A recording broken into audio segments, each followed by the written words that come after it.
Canto 2 chapter 10। आज हम श्लोक नंबर 17 से 35 तक और अगर हो सके तो उससे आगे भी करेंगे, जिसमें सर्ग यानी कि प्राइमरी क्रिएशन के बारे में हम लोग पढ़ने वाले हैं। So Bhagavatam is the answer to all questions. Canto 2 second canto है, लास्ट चैप्टर है, 10वां अध्याय। और चर्चा हो रही है 10 विषय भागवत के कौन से हैं। उसमें से जो पहला विषय है सर्ग, उसके बारे में चर्चा हो रही है। और किसके बीच में संवाद चल रहा है? परीक्षित महाराज और सुखदेव गोस्वामी के बीच में संवाद चल रहा है कि 10 विषय भागवत के कौन से हैं। और ये बताने में सबसे पहला विषय जो उन्होंने बताना शुरू किया है वो है सर्ग, यानी कि प्राइमरी क्रिएशन बाय श्री भगवान श्री हरि विष्णु। उसमें हमने यहाँ तक पढ़ा था कि भगवान कारणोदक्षाय विष्णु कैसे कारण समुद्र में विराजते हैं और उनके रोम छिद्रों से किस प्रकार से अलग अलग ब्रह्मांडों की उत्पत्ति होती है। और जितने भी पंचभूत हैं या 16 मेजर प्रिंसिपल्स ऑफ क्रिएशन है, लेट्स से, तो जिसमें पंचभूत भी 5 हैं, तो ये सब प्रकट होते हैं। और आज हम लोग 17वें श्लोक से करने वाले हैं कि कैसे फिर हर एक ग्रॉस एलिमेंट के साथ भगवान के जो विराट रूप है उसी से ही, उसी क्रम में ही या उसी तरीके से ही सृष्टि में भी हम लोग देखते हैं कि हर एक छोटा छोटा जो every body is basically encompassing in itself the universal body of the Lord. जिस प्रकार से भगवान विराट पुरुष अपनी अपनी चेष्टाएं करते चले जाएंगे, जब वो चाहेंगे कि सूंघना हो तो कैसे नासिका प्रकट होती है, और इसके जो देवता हैं वो प्रकट होते हैं। और साथ ही साथ इसके जो विषय हैं यानी कि गंध इत्यादि, वो भी अलग अलग प्रकार से प्रकट होती हैं पृथ्वी के सानिध्य में। तो हमने 3 प्रिंसिपल्स पढ़े थे, जिसमें बताया गया था कि आदिभूत, आदिदेव और आदि आध्यात्मिक, 3 प्रकार से हमने पढ़ा था कि भगवान इन तीनों के कंट्रोलर है। और जितने भी हम अब इंद्रियां पढ़ने वाले हैं, अलग अलग इंद्रियों का किस प्रकार से फॉर्मेशन होता है, अलग अलग तन्मात्राओं का कैसे फॉर्मेशन होता है, अलग अलग एक्शंस के लिए भगवान कैसे चेष्टा करके अलग अलग इंद्रिय, उनके देवता और उनके जो ग्रॉस एपरेटस वाली सेंसेस हैं उनको प्रकट करते हैं। यानी कि अलग इंद्रियां, इंद्रियों के विषय प्रकट होंगे और इंद्रियों के साथ साथ तन्मात्राएं भी प्रकट होंगी और इंद्रियों के देवता भी प्रकट होंगे। इस विषय में आज हम लोग प्रमुखता बात करने वाले हैं। तो श्लोक नंबर 17 से हम लोग शुरू करेंगे। और मुझे लगता है क्योंकि टेबलर फॉर्म में पढ़ने से थोड़ा सा इजी रहता है, तो हम लोग बार बार से इस टेबल को भी देखेंगे और इसी टेबल की एक्सप्लेनेशन से हमारे फिर श्लोक हो जाएंगे, तो it will be easier to understand. तो सबसे पहले श्लोक नंबर 17 और 18 है, जिसमें हमने पिछली बार देखा था। अभी टेबल किस तरीके से इस पेज के पे हम लोग देखेंगे भगवान कैसी डिजायर करते हैं, उसके हिसाब से सेकंड जो कॉलम दिख रहा है आपको, ग्रॉस सेंस ऑर्गन्स का, वो डेवलप होते हैं। ग्रॉस से के साथ साथ सटल सेंस ऑर्गन्स भी डेवलप होते हैं। और उस इंद्रिय के यानी कि उस सेंस ऑर्गन के जो देवता है, कंट्रोलिंग डीटी हैं, वो भी प्रकट होते हैं। और उसके बाद तन्मात्राएं प्रकट होती हैं। ये तन्मात्राएं इसी टेबल में इस ओनली फॉर दिस पेज है। अगले पेज में तन्मात्राओं के बारे में बात नहीं है। तन्मात्रा 5 ही हैं, क्योंकि इंद्रियां भी हम जानते हैं कि 5 ही हैं। जो सटल सेंसेस हैं वो 5 हैं। और वो सटल सेंसेस के साथ साथ उनके ऑर्गन्स हैं 5। हालांकि बाकी जो अगर हम कर्मेंद्रियां बोले तो वो ज्यादा होती है, मगर यहाँ पर जिस प्रकार से एक्सप्लेनेशन है हम उसी प्रकार से फिलहाल पढ़ रहे हैं। आगे की जो इंद्रियां हैं, जो जैसे लेग्स, हैंड्स इत्यादि, जो ऐसे वाले इंद्रियां हैं, पैर हैं, हाथ हैं, ये सब, उसके बारे में अगले पेज पर हम लोग डिस्कस करेंगे। तो यहाँ पर जो इंद्रियां हैं वो इंद्रियां हैं जो नॉलेज एक्वायरिंग सेंसेस है हमारी। ठीक। अब 17वां और 18वें में श्लोक को पढ़ते हैं और उसके बाद फिर हम यहाँ से देखेंगे इस टेबल से।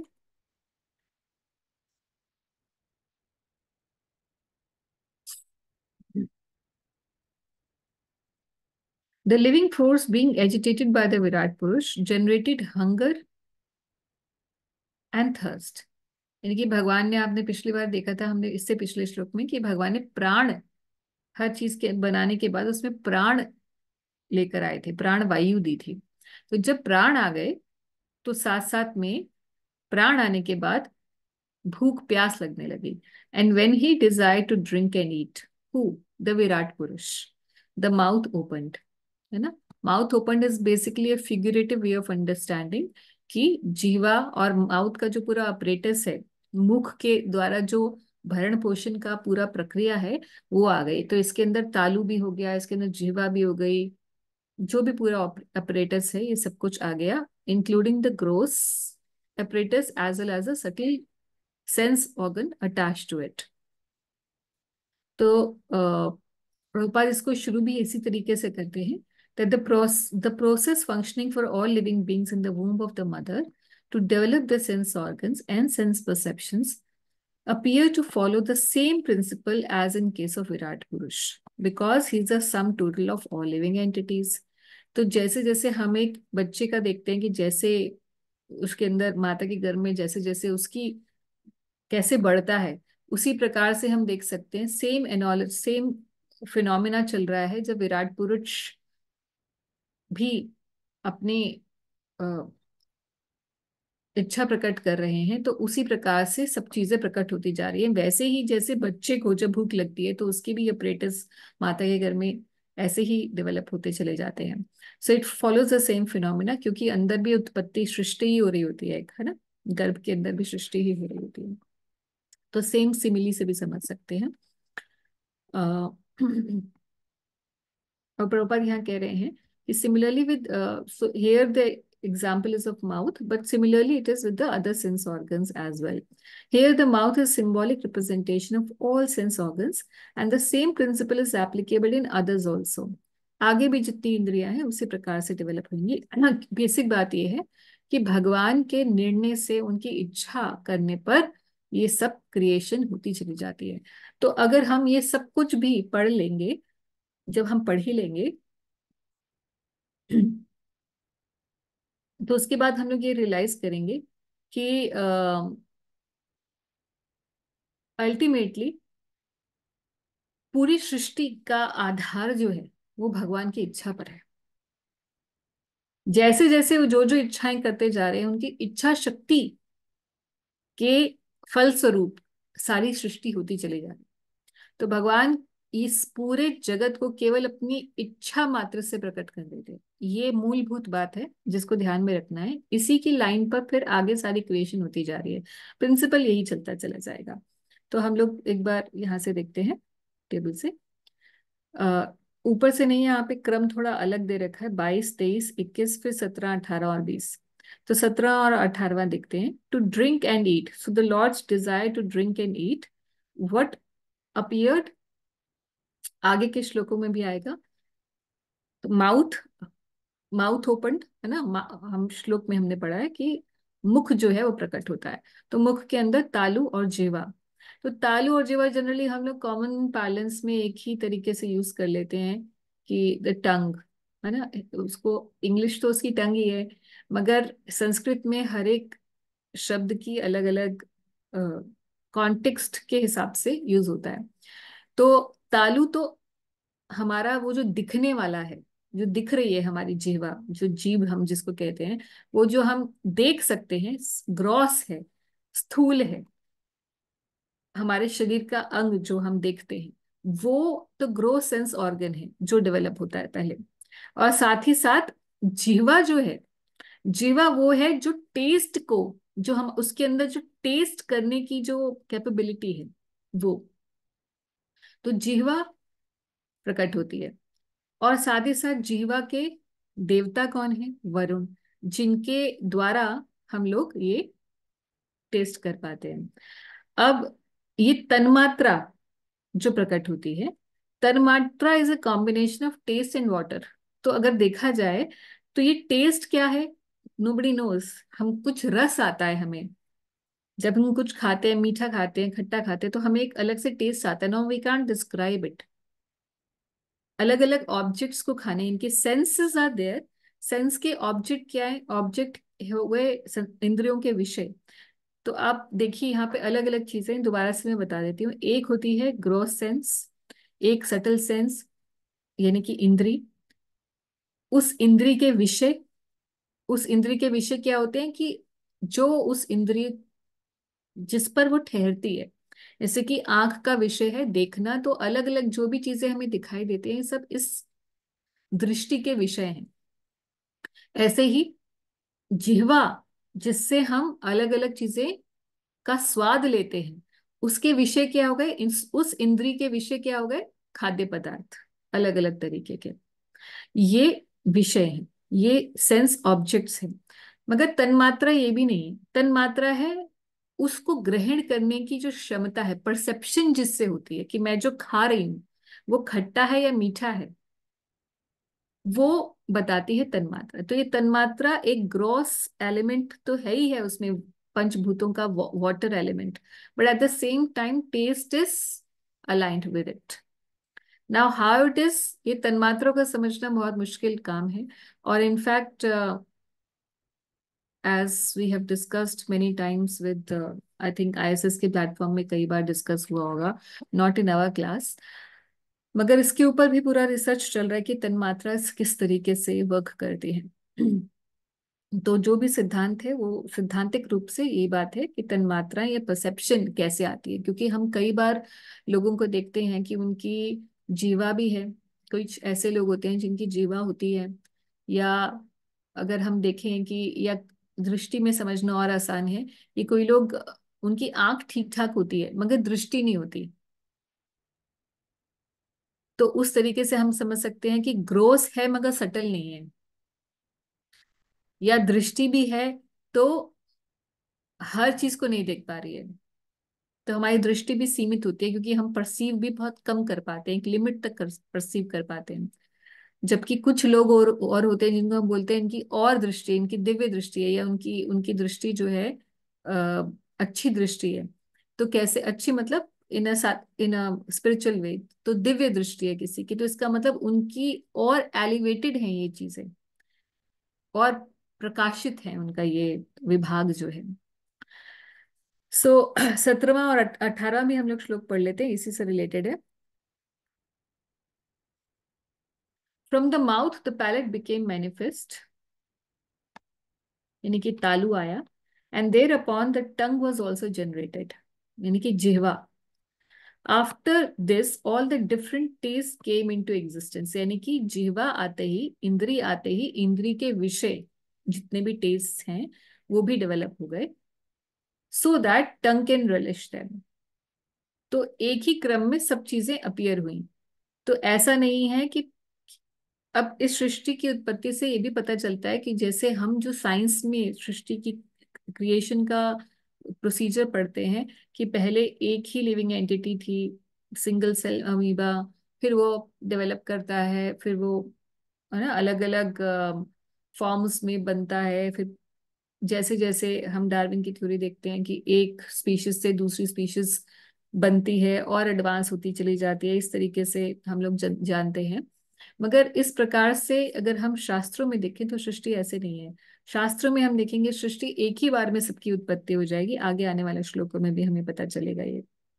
मगर वो होने से पहले अभी आप देखिए कि आ, इंसान नहीं बने हैं अभी।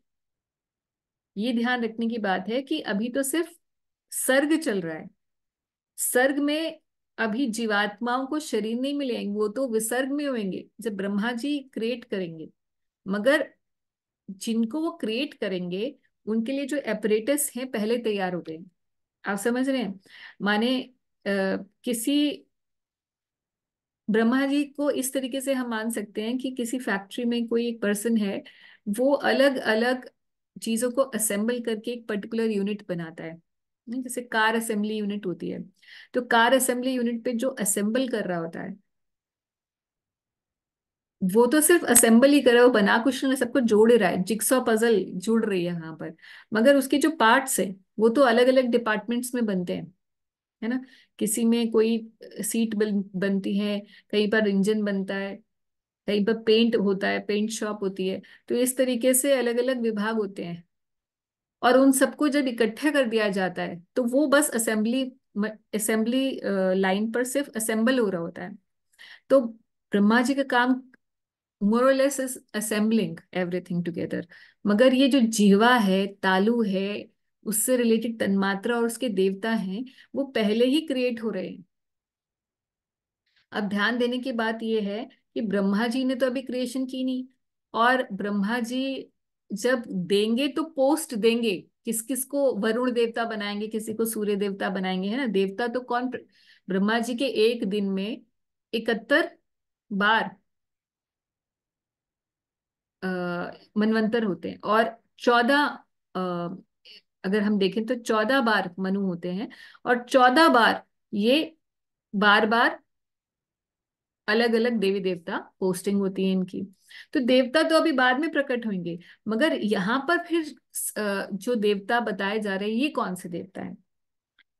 यहाँ पे भी तो बोला जा रहा है ना कि देवता भी प्रकट हुए उससे रिलेटेड। जैसे यहाँ पर कौन से देवता के लिए बताया गया, वरुण देव के लिए, जो जीवा से जो टेस्ट है, क्यों, क्योंकि जीवा गीली रहती है, उसमें रस रहता है, पानी होता है। Excuse me। अगर जीव गीली नहीं रहेगी तो वो स्वाद कैसे ले पाएगी।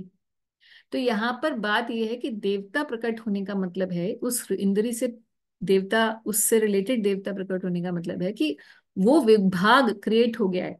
अब उस पोस्ट को में कौन कौन आता आएगा जाएगा, कोई जीवात्मा जो इतना केपेबल होगा, उसे ब्रह्मा जी उस पोस्ट पर देंगे, फिर वो रिटायर होगा, फिर ब्रह्मा जी अगली अगली क्रिएशन में हर एक रोज उठकर एक क्रिएशन में अलग अलग देवताओं को पोस्टिंग बदलते रहेंगे ब्रह्मा जी। मगर जब हम यहाँ बोल रहे हैं कि उससे रिलेटेड देवता प्रकट होते हैं यहाँ इन श्लोकों में, तो हमें ये समझ जाना चाहिए कि वो विभाग क्रिएट हो गया। ऐसे ही अभी कोई जीवात्मा का शरीर तो भी बना ही नहीं है, वो तो ब्रह्मा जी बाद में बनाएंगे। तो तालु अलग से कहाँ से प्रकट हो गई, जीवा तो हम किसी व्यक्ति के अंदर ही होती है ना। तो जब तक व्यक्ति प्रकट ही नहीं हुआ, यानी कि मनुष्य का शरीर बना ही नहीं, लेट से मनुष्य का या किसी भी जीव का शरीर बना ही नहीं, तो तालु अलग से कोई अलग से ऑर्गन बना, क्या बना। So that is the, so the point to understand here is that all these components were created in the sense that then Brahmaji will actually utilize all these principles. The principles were created, all these principles were created.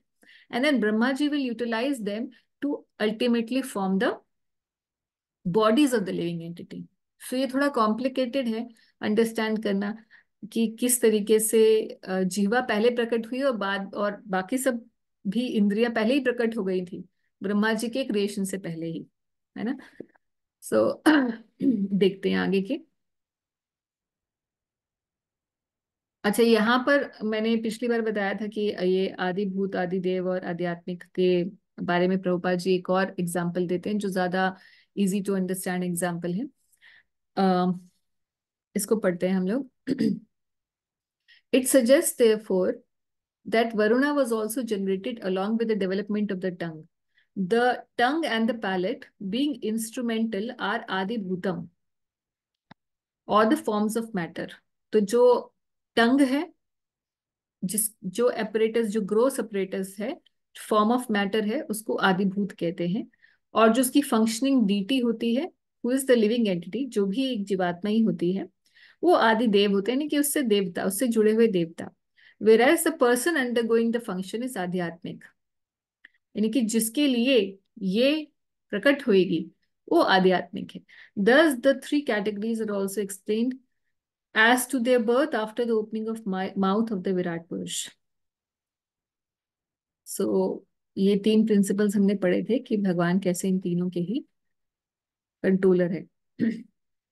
अच्छा, उसके बाद श्लोक number 19 पढ़ रहे हैं हम। When the supreme desire to speak, पांचों इंद्रियां हैं, पांचों एक नॉलेज एक्वायरिंग सेंसेस, ज्ञान इंद्रियों के लिए पांच श्लोक इस प्रकार से आएंगे और सेम प्रिंसिपल पे चलेंगे। When the supreme desired to speak, there was vibration of speeches from the mouth. Thus, the controlling deity fire generated from the mouth. But when he was lying in the water all these functions remain suspended. मतलब कब?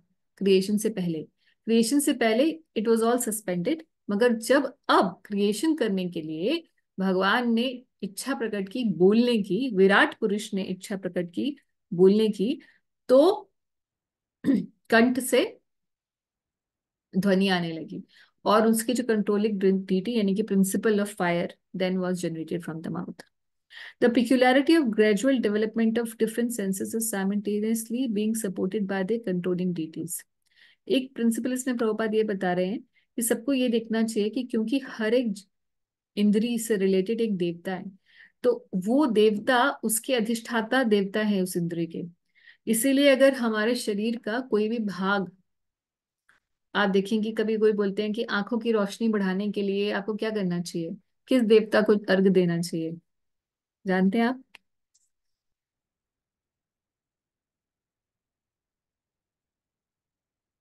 नहीं पता? सूर्य को, because Surya is the controlling deity of eyes, है ना। ऐसे ही शरीर के जो अलग अलग भाग हैं, वो अगर मैल फंक्शनिंग हो जाए उसके अंदर, तो उसको ठीक करने के लिए उस देवता की पूजा की जाती है। ऐसा क्यों? क्योंकि उस देवता के द्वारा ही उस इंद्री, वो इंद्री का काम जो है गवर्न होता है। प्रभुपाद यहाँ कह रहे हैं कि वो देवता ध्यान भी रखते हैं कि वो उस इंद्री से क्या काम कर रहा है। यानी कि अगर मुझे आंखें मिली हैं, तो सूर्य देव का ये विभाग है कि भाई सब जीवात्माएं उनका डिपार्टमेंट में है कि सब क्या क्या देख रहे हैं, क्या जिस काम के लिए दृष्टि मिली है, यानी कि भगवान के दर्शन के लिए दृष्टि मिली है, ये सब कर्मों के लिए दृष्टि मिली है। क्या अगर मेरे दुष्कर्म है, अगर मैं गलत चीजें देख रही हूँ अपनी दृष्टि से, तो फिर इसका दंड भी मिले। और दंड क्या होगा कि अगला जन्म में ऐसी ही दृष्टि मिलेगी जो कि गलत चीजों को देखने के लिए यूज होगी। तो देखते हैं प्रभुपाद क्या कह रहे हैं। It is to be understood therefore that the activities of sense organs are controlled by the will of the supreme. The senses are so to speak offering a license to the condition souls, and they are to use them properly under the control of the controlling deity deputed by the Supreme Lord. One who violates such controlling regulations has to be punished by degradation to the lower status of life. यहाँ example दे रहे हैं प्रभुपाद कि अगर मान लीजिए कि टंग जो है, जीवा जो है, उसकी कंट्रोलिंग डिटी कौन है? वरुण।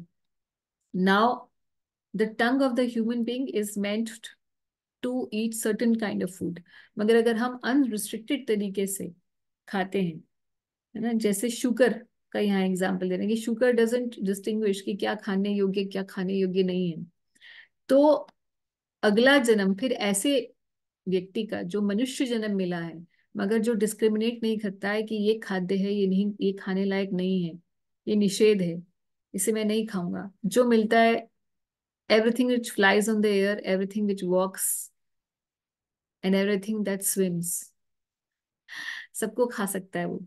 अगर ऐसा है तो फिर उसको इसी प्रकार का शरीर आगे मिलेगा। सो ये जो बोलते हैं ना कि man is the maker of his own destiny, so इसके अंदर सच है, बिल्कुल सच बात है कि man is the maker of his own destiny, क्योंकि वो क्या काम कर रहा है, कैसे कर्म कर रहा है, उसके आधार पर उसका अगला जीवन है। तो destiny is what? Actually it is the sum total of all the karmas that we have done, उसी का ही तो रिजल्ट होता है डेस्टिनी। भाग्य कुछ और नहीं होता है, ऐसा नहीं होता कि देवता हमें भाग्य देते हैं। भाग्य हम खुद ही बना के आए होते हैं पिछले अपने जन्मों से और कर्मों से, जो हमने कर्म किए होते हैं, संचित कर्म, वही हमारा भाग्य बन जाता है ना। तो अल्टीमेटली कैसे काम हम लोग अपनी इंद्रियों से कर रहे हैं, that forms the next life. तो भगवत गीता के अंदर भी 15वें अध्याय में आता है, श्रोत्रम चक्षु स्पर्शनम च रसनम घ्राणम एव च अधिष्ठाय मनश्चायम विषयानुपसेवते, कि जिस प्रकार से पांचों इंद्रियां काम करती हैं, रसनम घ्राणम, श्रोत्रम सुनने वाली इंद्री, सटल सेंस, श्रोत्रम चक्षु, और स्पर्शनम यानी कि स्किन, रसनम यानी कि जीवा से जो सटल सेंस जीवा, और रसनम घ्राणम, घ्राणम मतलब nose, the sense of smelling, जिस प्रकार से हम इन पांचों को इस्तेमाल करते हैं, सो उसी के आसपास जो मन जो है, जैसा मन फॉर्म करते हैं हम, मन की जैसी चेष्टाएं होती हैं इन पांचों इंद्रियों से, उसी के अनुसार अगले शरीर में व्यक्ति को पहुंचा दिया जाता है। एक जन्म के खत्म होने पर दूसरे योनि में हमें प्रकट कर दिया जाता है, पहुंचा दिया जाता है, डिपेंडिंग ऑन कि हमने किस प्रकार से, how the mind was grouped around these senses. So depending on what actions we were performing, कैसे हम काम कर रहे थे इन इंद्रियों से, उसी तरीके से हमारी मानसिक चेतना होती है। और जैसी मानसिक चेतना होती है वैसे ही शरीर की प्राप्ति हो जाती है। इसीलिए भगवान कहते हैं कि यम यम वापि स्मरण भावम त्यजत्यन्ते कलेवरम तम तमे वेति कौन्तेय सदा तद्भाव भाविता। जैसा शरीर, जिस चीज का हम चिंतन कर रहे होते हैं, अपने शरीर के कलेवर के अंत समय में, यम यम वापि स्मरण भावम, जैसे जैसे स्मरण कर रहे होते हैं, त्यजत्यन्ते कलेवरम, जब कलेवर अपना शरीर छोड़ते वक्त, तम तमे वेति कौन्तेय सदा तद्भाव भाविता, वैसा ही वैसा शरीर मिल जाता है उस जीवात्मा को। क्यों? क्योंकि उसने इंद्रियों से कैसी चेष्टाएं की होती है, कैसे कर्म किए होते हैं, उसी के अकॉर्डिंगली उसका मानसिक स्थिति होती है। और जैसी मानसिक स्थिति होती है वैसे ही अंत समय पर जिस चीज का हमने पूरे जीवन चिंतन किया होता है, वैसा ही चिंतन बन जाता है अपने आप ही जीवन के अंत समय में। तो इसीलिए प्रभुपाद कह रहे हैं कि irresponsible life of इनडिस्क्रिमिनेशन is risky and that is the declaration of all scriptures. सभी शास्त्र ये कह रहे हैं कि इनडिस्क्रिमिनेट लाइफ नहीं होनी चाहिए, डिस्क्रिमिनेट करना चाहिए, क्या करने योग्य है क्या नहीं करने योग्य। अगर बुद्धि इस्तेमाल नहीं की तो अगली बार इतनी बुद्धि नहीं मिलेगी। जिस रिसोर्स को हम यूज नहीं करते हैं तो उस रिसोर्स को दोबारा नहीं हमें दिया जाता है। तो हमारे घर में भी ऐसे लोग भाषा में बोलते हैं ना कि अगर आप अ, भगवान ने कोई चीज दी है, उसकी उसकी कदर नहीं करते हो तो वो चीज छिन जाती है। भरी थाली पे आप पैर मारोगे, खाना नहीं मिलेगा आगे से तुम्हें, है ना। अन्न का अनादर करोगे, अन्न नहीं मिलेगा। ये सब हमारे लोक भाषा में हम लोग बातें यूज करते हैं। क्यों? क्योंकि जो चीज मिली है, भगवान ने बुद्धि दी है डिस्क्रिमिनेट करने के लिए ह्यूमन फॉर्म ऑफ लाइफ में, कर नहीं रहे, ठीक है, पशुवत व्यवहार है, पशु ही बनोगे, फिर वो रिसोर्स दोबारा नहीं मिलेगा। तो ये बात शास्त्रों के द्वारा निर्मित है। तो हम लोग इसको देखते हैं। सो 19th श्लोक ना, इससे यहाँ पर दोबारा आते हैं। So the lord's desire was to speak, और जब भगवान ने ये बोलने की इच्छा की तो मुख प्रकट हुआ और वॉइस प्रकट हुई, ऑर्गन। सेंस क्या है इसमें? वाग, वाक शक्ति। और इसके देवता कौन है? अग्नि। And the activity speech. ठीक, आगे चलते हैं। श्लोक नंबर 20 समझ में आ रहा है ये या कुछ? आई डोंट नो। जी अगर आ हमारे रहा है जी। आ रहा है, ओके। जी Mataji, I'm not clear with the subtle sense organ thing subtle sense organ है। because jiva and tongue are the same thing, right? So how is it different? हाँ, you need to open up your subtle. Subtle जो विभाग है उसको थोड़ा खोलना पड़ेगा। जैसे सटल वो होता है जो हमें दिखता नहीं है, जैसे मन एक सटल है।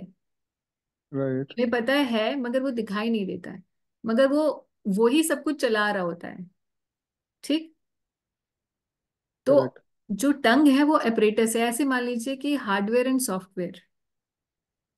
हार्डवेयर दिखाई दे रहा है मगर उसको ऑपरेट कौन कर रहा है? सॉफ्टवेयर करता है, वो खुद से नहीं So चल the पाता। name remains the same, right? The the gross sense organs and the subtle sense organ, the names are the same. नहीं, नेम सेम नहीं है।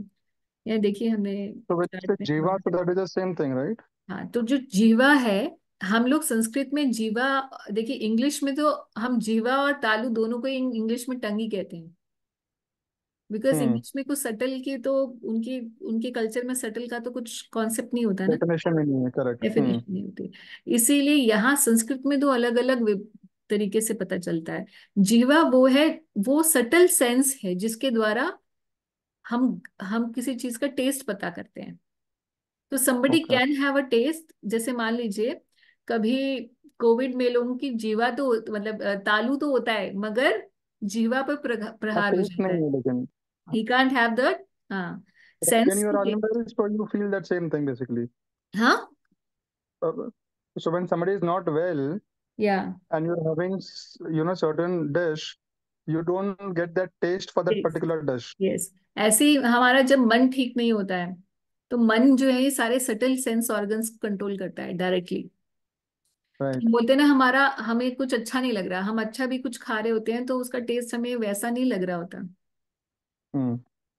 तो this is the subtle sense जिसके द्वारा Okay. हम ग्रहण And करते what is the English name for the Sanskrit word then? Jiva or Chakshu or Twak or हैं। Shrot? नहीं, इनके कोई इंग्लिश नेम नहीं है। Acha, so we have to so remember this only. Okay. भैया स्किन तो उनके लिए स्किन ही है, त्वक और त्वचा ये इनके लिए नहीं होता। आइस का मतलब उनके लिए आइस है, मगर हो सकता है जैसे चक्षु को आई साइट कह सकते हैं, इन अ प्रॉब्ली ट्विस्टेड वे, बट चक्षु है दृष्टि, Sight. Hmm. है ना। और आइस क्या है, उसका ऑपरेटस, बिल्कुल वैसे ही जैसे हार्डवेयर सॉफ्टवेयर की तरीके से Oh, हम so समझ। Jiva is basically the taste. ना ना, जीवा टेस्ट नहीं है। Jiva? जीवा टेस्ट नहीं है। No, because जीवा जीवा इज वो so we lose the perception है। taste only, right? When I'm unwell and hmm. I have certain stuff, so what is lost is the taste. What is So lost is the technically, taste. हाँ, so आप technically we are saying that only, right? In a way yes you can say that. Hmm. Because for eyes, what is lost is your sight. हाँ, दृष्टि, ठीक है, मगर दृष्टि Hmm. ये चक्षु जो है, जैसे, So what is touch only then? हाँ, So what is touch? त्वच इज, हाँ, त्वक is touch, the perception of touch, Hmm. Okay, okay, got it, got it, got it. Not the skin, Yeah. The physical substance skin. And grana is smell. ऋणाई smell, the हाँ, power to ठीक है, smell, समझ गया. Got it, माता जी. है ना। And when you say sense देवता, so दोनों के जो देवता है वो, so he is the देवता basically. हाँ, जो उस इंद्री को का पूरा कंट्रोलिंग पावर जिसके पास है, Hmm. वो देवता।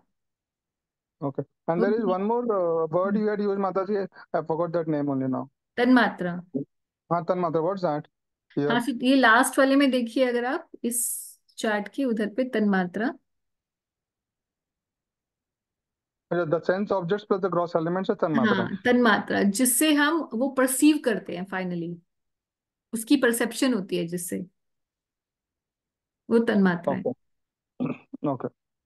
है ना। So even Hmm. If I have, even if the gross and the subtle are working, but unless the tanmatras are created, it will still not work.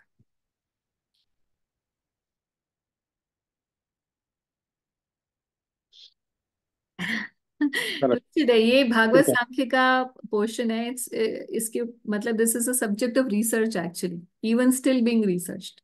Is it like this, Mataji, ki science can create the gross organ and the subtle हाँ, organ, but but still भगवान की will तन not. मात्रा मिलेगी तभी दिख सकता है, तभी खा सकते हैं, स्वाद मिल हाँ, मतलब सकता है, बेसिकली चक्षु। जीवनी जो है, जीवन शक्ति नहीं जी, आ सकती, ओके। परसेप्शन नहीं हो सकती उनकी। तो अभी हम लोग क्या कर रहे हैं, हम एआई में क्रिएट करने की यही कोशिश कर रहे हैं ना, कि हमारा रेप्लिकेट हो जाए सब कुछ, मगर वो खुद से उनकी जो आप उसके अंदर स्टोर कर सकते हो इंफॉर्मेशन, सारी इंफॉर्मेशन, सारा डेटा स्टोर कर दोगे उसके अंदर। तो अपने कंप्यूटर से जब आप कोई इंस्ट्रक्शन दोगे, हाउ आर यू फीलिंग, मान लीजिए, तो आपने उसमें फीड कर लिया हाउ आर यू फीलिंग का, वो कुछ आंसर देगी, वो रोबोट आंसर देगा कि I am feeling good, today is a bad day, जो जो भी उसने आपने कॉम्बिनेशंस परम्यूटेशंस एल्गोरिथम्स बनाए होंगे अंदर कंप्यूटर में, है ना। मगर आप उससे ऐसी कोई चीज पूछ लें जो कि अभी तक किसी ने पूछी नहीं है, उसके बाद उसके पास कोई आंसर नहीं होगा, क्योंकि उसके अंदर वो जो थिंकिंग पावर है वो नहीं I develop, at least till now, है ना। फिर वो थिंकिंग मशीन्स कैसे बनेंगी, इसलिए एआई में कह रहे हैं कि भाई आपकी जितनी भी जॉब्स हैं चली जाएंगी एक्सेप्ट द क्रिएटिव जॉब्स, क्योंकि क्रिएटिव जो इम्पल्स है वो भगवान ने ह्यूमन ब्रेन के अंदर फिट करके भेजी है, हमारे हमें दी है ना वो क्रिएटिव स्पिरिट। तो इसका मतलब ये है कि जो एपरेटसेस हैं सिर्फ वो डेवलप करने से नहीं होने वाले, देयर समथिंग स्टिल मिसिंग। ठीक है। ऐसे प्रेम किशोर प्रभु को बिठाना चाहिए था, maybe he could have done more justice to this subject than me. Anyways, Saturday वाली क्लासेस में भी तो ये वाला सब डिस्कशंस हुए थे। I am not keeping touch with that, but second canto third canto में जब भागवत सांख्य का डिस्कशंस हुए थे, है ना, lot of speakers had come to discuss this subjects. Attend करते हैं आप लोग सैटरडे वाला? Oh, Pandaji, I'm not attending. उसमें every time there is a new speaker, so it's also nice to attend Saturday evenings. Okay, so next day चलते हैं। Thereafter, when the Supreme Purush desired to smell odor, the nostril and respiration generated. The nasal instrument and the odors came into existence, and the controlling deity of air, carrying smell, also became manifest. So, the same principles follows जैसे पीछे है। श्लोक number 20, last वाला रो है। So the Lord's desire to smell, the gross sense organ which comes is nasika, and the subtle sense organ is grih.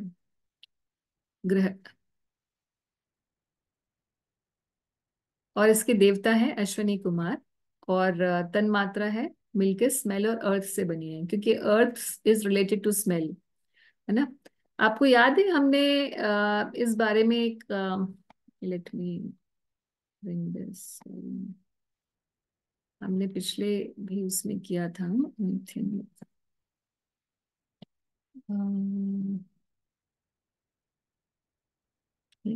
Fifth chapter.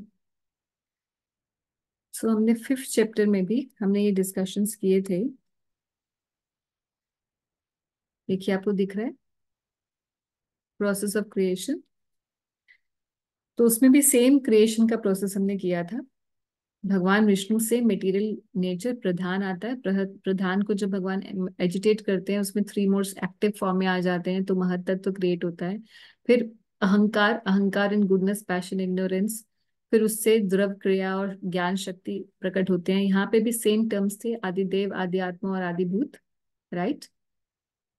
तो पांच तन्मात्रा, प्राण, मन इत्यादि और इंद्रियों के देवता, अलग अलग इंद्रियों के देवता प्रकट हुए थे। ये हम लोग डिस्कस कर चुके हैं पांचवें अध्याय में। हालांकि ये सब्जेक्ट ऐसा है कितनी बार भी डिस्कस करने के बाद भी मन में बैठना थोड़ा मुश्किल होता है। और हमने ये डिस्कस किया था कि साउंड से ईथर प्रोड्यूस होता है, touch air, form is related to fire, taste is related to water and smell is related to earth. तो यहाँ पे भी हम लोग देख रहे हैं कि तन्मात्राएं उसी प्रकार से प्रकट हो रही हैं, है ना। जो नासिका है, सूंघने की जो शक्ति है, वो स्मेल प्लस अर्थ, राइट। सो ओके, श्लोक नंबर 21 पे चलते हैं हम लोग।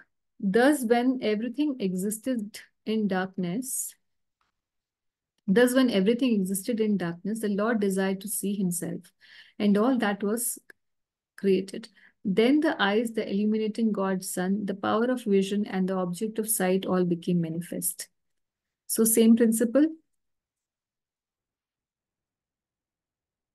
Shlok number 21, to see himself and other object, the gross eyes, gross sense organ was the eyes, subtle sense organ चक्षु, सेंस के देवता कौन है, सूर्य, और तन्मात्रा कैसे प्रकट हुई, फॉर्म एंड फायर, ये दोनों मिलकर।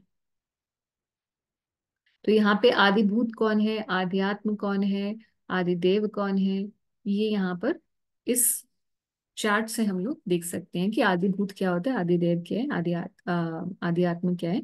यहाँ पर यहाँ से दिखाई दे रहा है, जो हमने तीन प्रिंसिपल्स पिछली बार पढ़े थे। Okay, yes.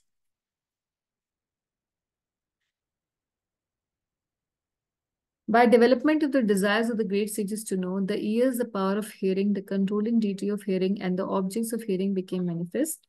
The great sages desired to hear about the self. Same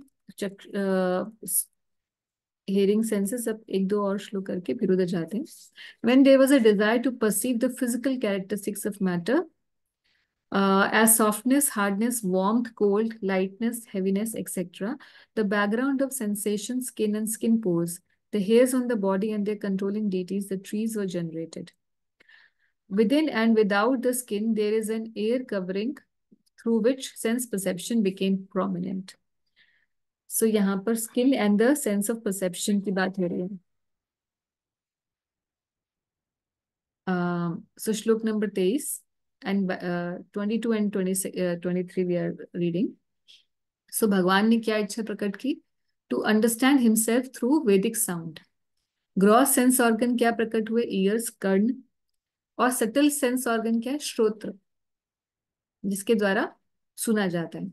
sense देवता क्या है? दिग देवता, अलग दिशाओं के देवता.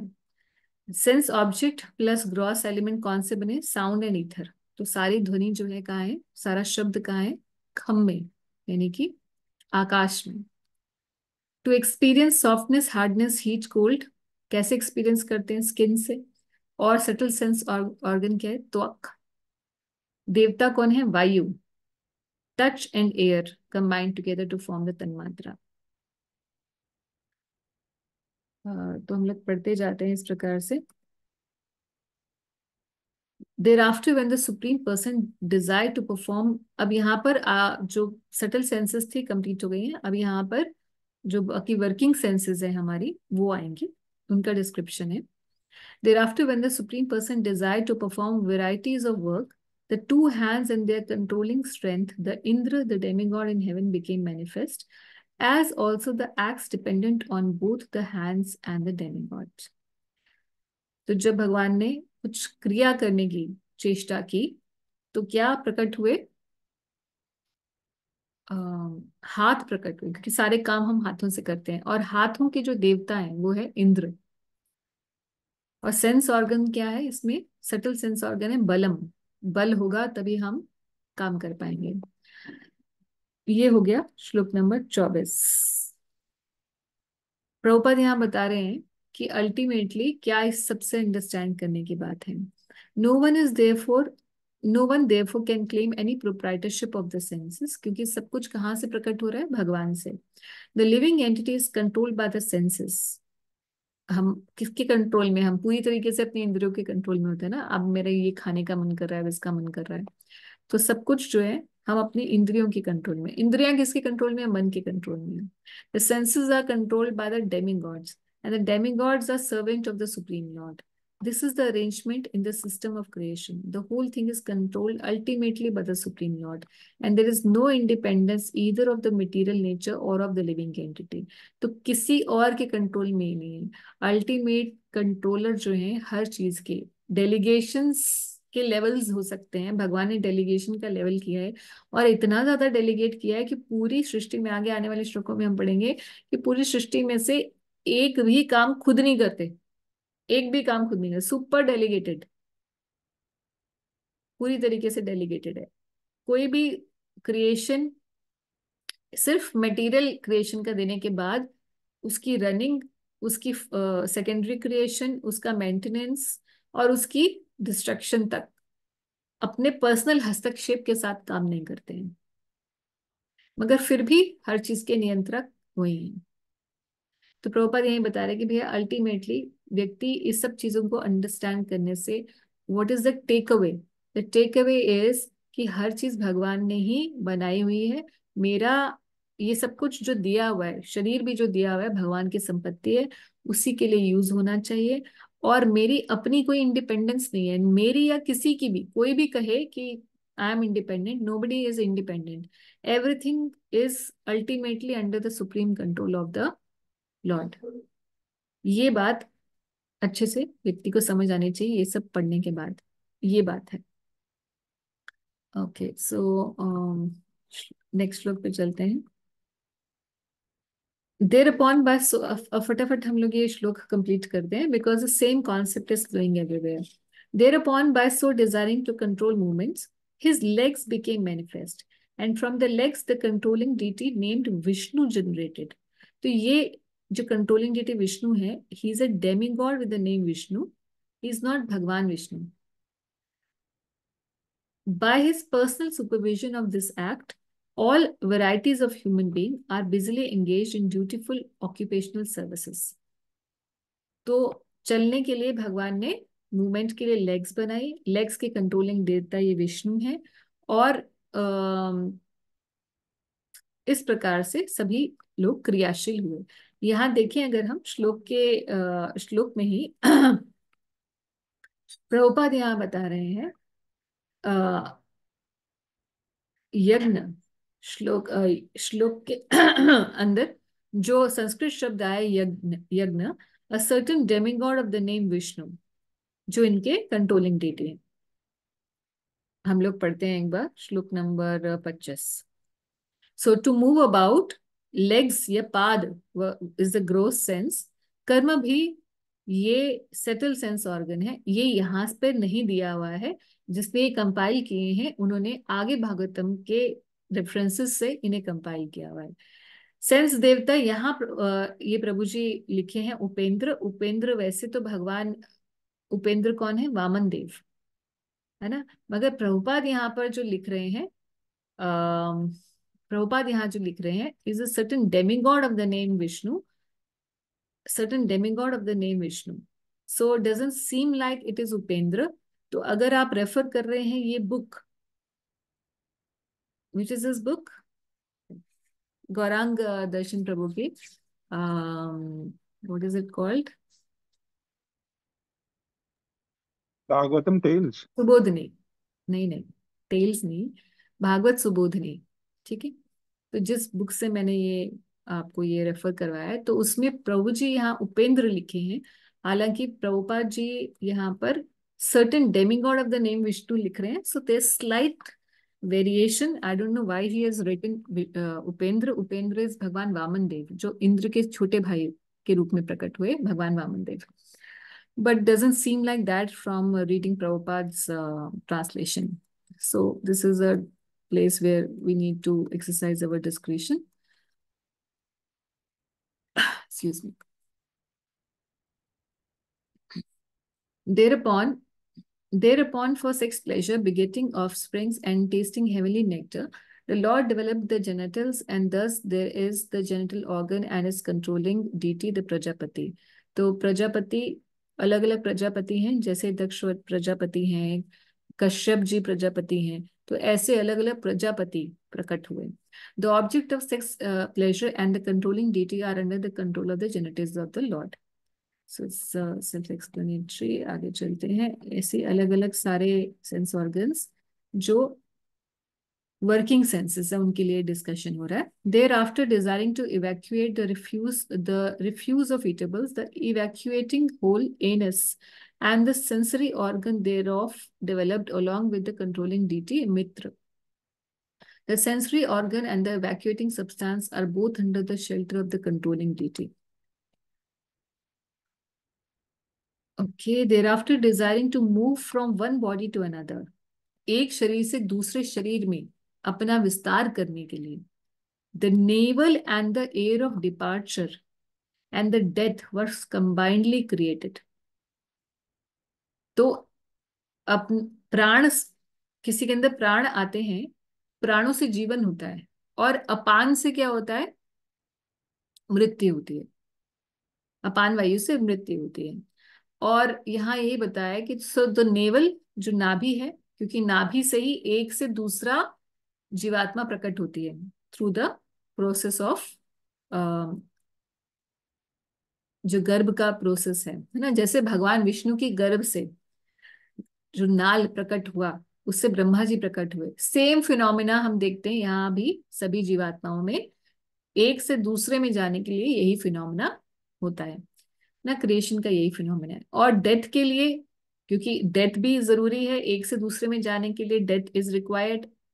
जब आ गए आप एक शरीर में, उसके बाद रहे कुछ समय के बाद आपकी मृत्यु होगी, तो मृत्यु के लिए क्या चाहिए? मृत्यु के देवता चाहिए, और साथ ही साथ अपान वायु भी चाहिए, तो ये भी प्रकट हुआ। The navel is the shelter of both, namely death and the separating force. So Prabhupada यहाँ पपट में लिख रहे हैं, the prana vayu continues the life and the apana vayu stops the living force, and both the vibrations are generated from the abdominal hole navel. Example Brahma ji का दे रहे हैं कि कैसे ब्रह्मा जी भगवान के नाभि कमल से प्रकट हुए भगवान विष्णु के। तो same process is followed in both the creative ways.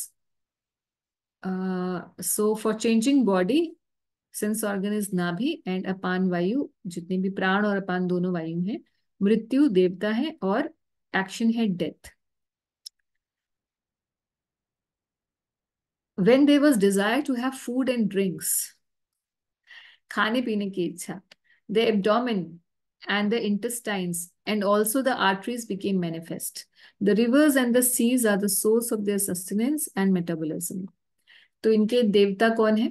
Arteries और वेन्स के देवता है, नाड़ी नस नाड़ियों के देवता है जो समुद्र है, और नदियां हैं, इन नस नाड़ियों के देवता होते हैं।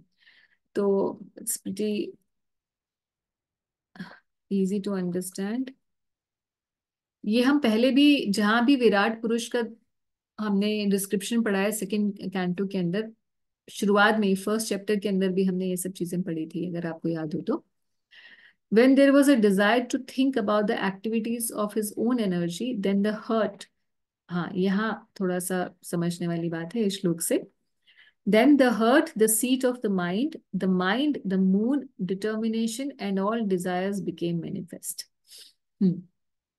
तो जब सोचने की आवश्यकता हुई, ऐसी डिजायर भगवान ने की कि मैं कुछ सोचूं कि क्या करना है, अपने बारे में सोचूं, सोचने की इच्छा जब आई, तो सबसे पहले क्या प्रकट हुआ? हृदय प्रकट हुआ। अब हृदय प्रकट होने का मतलब ये जो वर्किंग सेंस ऑफ हृदय है, यानी कि जिसको हम हर्ट समझते हैं, जिसमें as we perceive of heart, I don't think that's what is being told here, क्योंकि यहाँ पर हर्ट को as a seat of mind, हृदय को, ये जो हृदय है वो एक अपरेटस हृदय की बात मुझे नहीं लगता यहाँ हो रही है, क्योंकि यहाँ पे हर्ट को as a seat of mind बताया गया है। देखिए दो प्रकार से बताया गया है सीट ऑफ माइंड। कई जगह पर जो सीट ऑफ माइंड होती है ना, मन कहाँ पर बैठता है, तो या तो मन रहता है हृदय में, जो भागवत के इस श्लोक के अनुसार मन की सीट क्या है? हृदय है। इसलिए हम भगवान को बोलते हैं कि मेरे हृदय कमल में आइए, है ना, मेरे मन में बैठिए ना। So the heart is seat of mind, the mind and the moon, क्योंकि मून क्या है? मन के, चंद्रमा जो है मन के अधिष्ठाता देवता है। तो मन भी कैसा है? चंद्रमा की तरह चंचल है। सबसे ज्यादा गति किसकी होती है? सभी स्टार्स, सभी प्लैनेट्स में सबसे ज्यादा ग्रहों के अंदर मन जो है, जो मून से कंट्रोल्ड है, मून की सबसे ज्यादा गति होती है। इसीलिए मन की सबसे ज्यादा गति होती है कि मन एक क्षण के लिए एक जगह होता है, फिर दूसरी जगह चला जाता है, बिल्कुल चंद्रमा के जैसे। कभी चंद्रमा पूरा दिखाई देता है, कभी कम, हर रोज उसकी स्थिति बदलती चली जाती है। ऐसे ही मन की भी स्थिति रोज रोज अलग अलग होती है। अब हृदय को ये कह रहे हैं सीट ऑफ माइंड। मन कहाँ वास करता है? हृदय में वास करता है। तो ये हृदय as such, the heart is, as we know of, the substance is not what is being referred to here. दूसरी सीट ऑफ माइंड बोली जाती है, जो हम, जिसको हम थर्ड आई यानी कि आज्ञा चक्र बोलते हैं। इसीलिए योगी जन जब भी ध्यान लगाते हैं तो पहले आज्ञा चक्र को सिद्ध करने के लिए यहाँ पर मन को बिठाते हैं। और हम भी जब जप के माध्यम में देखते हैं कि जब जप करते हैं और हम अपना जप करते समय अपना ध्यान या भ्रुकुटी के बीच में यानी कि आज्ञा चक्र पर केंद्रित करते हैं, तो मन एकदम से शांत हो जाता है, क्योंकि वो अपनी सीट पर आके बैठ जाता है। जैसे बच्चे को, मन को हर जगह शास्त्रों में एक बच्चे की तरीके से उपमा देने के लिए बताया गया है। जैसे बच्चा इधर उधर खेल रहा है ना, टीचर के आते ही वो क्या होता है कि सीट पे आके बिल्कुल चुपचाप बैठ जाता है ना, जस्ट इमेजिन करिए। तो वैसे ही जब जप करते हैं तो मन इमिडिएटली जैसे ही आज्ञा चक्र पर लगाया जाता है, तो अपनी सीट पे बैठ जाता है, फिर वो हिलता नहीं है। इसीलिए आज्ञा चक्र को मन का आसन कहा जाता है, या सीट ऑफ माइंड कहा जाता है। और भागवत में ही एक और जगह पर भी ऐसा बताया गया है। यहाँ पर सीट ऑफ माइंड हर्ट को बताया गया है। So practically we can understand both the places the mind resides. I think जो अंडरस्टैंडिंग इसमें बननी चाहिए वो ये है कि हृदय जो है, हमारा हृदय वो स्थान है जहाँ पे आत्मा निवास करती है, और आत्मा के साथ ही साथ आत्मा को बांधे हुए जो सूक्ष्म शरीर है मन बुद्धि अहंकार का, वो भी यहीं पर ही निवास करता है। यानी कि अंतःकरण भी यहीं पर ही निवास करता है। क्योंकि आत्मा आत्मा किसके अंदर रहती है? सटल बॉडी के अंदर रहती है, और आत्मा का निवास स्थान हृदय है, और यहीं पर ही परमात्मा भी रहते हैं। ये बात तो हम शास्त्रों से जानते ही हैं। तो so the heart the seat of mind, the mind moon determination and all desires became manifest. तो सारी इच्छाएं भी प्रकट हुई। भगवान की इच्छा शक्ति से सारे प्रकार की इच्छा शक्ति प्रकट होती है। तो इच्छा शक्ति के स्रोत भी कौन है? भगवान ही है। प्रभुपाद यहाँ पे बता रहे हैं, this is explained in Bhagavad Gita 9:10. When therefore the super soul is situated in the heart of the conditioned soul, the requisite mind is manifest in the conditioned soul, and he becomes conscious of his occupation as one is conscious of his duty after waking up from slumber. Therefore, the material mind of the living entity develops when the super soul sits in his heart. तो भगवान परमात्मा रूप में हमारे हृदय में प्रकट है, इसीलिए हमारा भी मन है, क्रियाशील है मन। After which the mind the controlling deity moon and the activities of mind, यानी कि thinking feeling and willing all takes place. So सब कुछ जो है भगवान की इच्छा शक्ति से ही हमारी इच्छा शक्ति प्रकट होती है, ऐसी बात है। इसी के साथ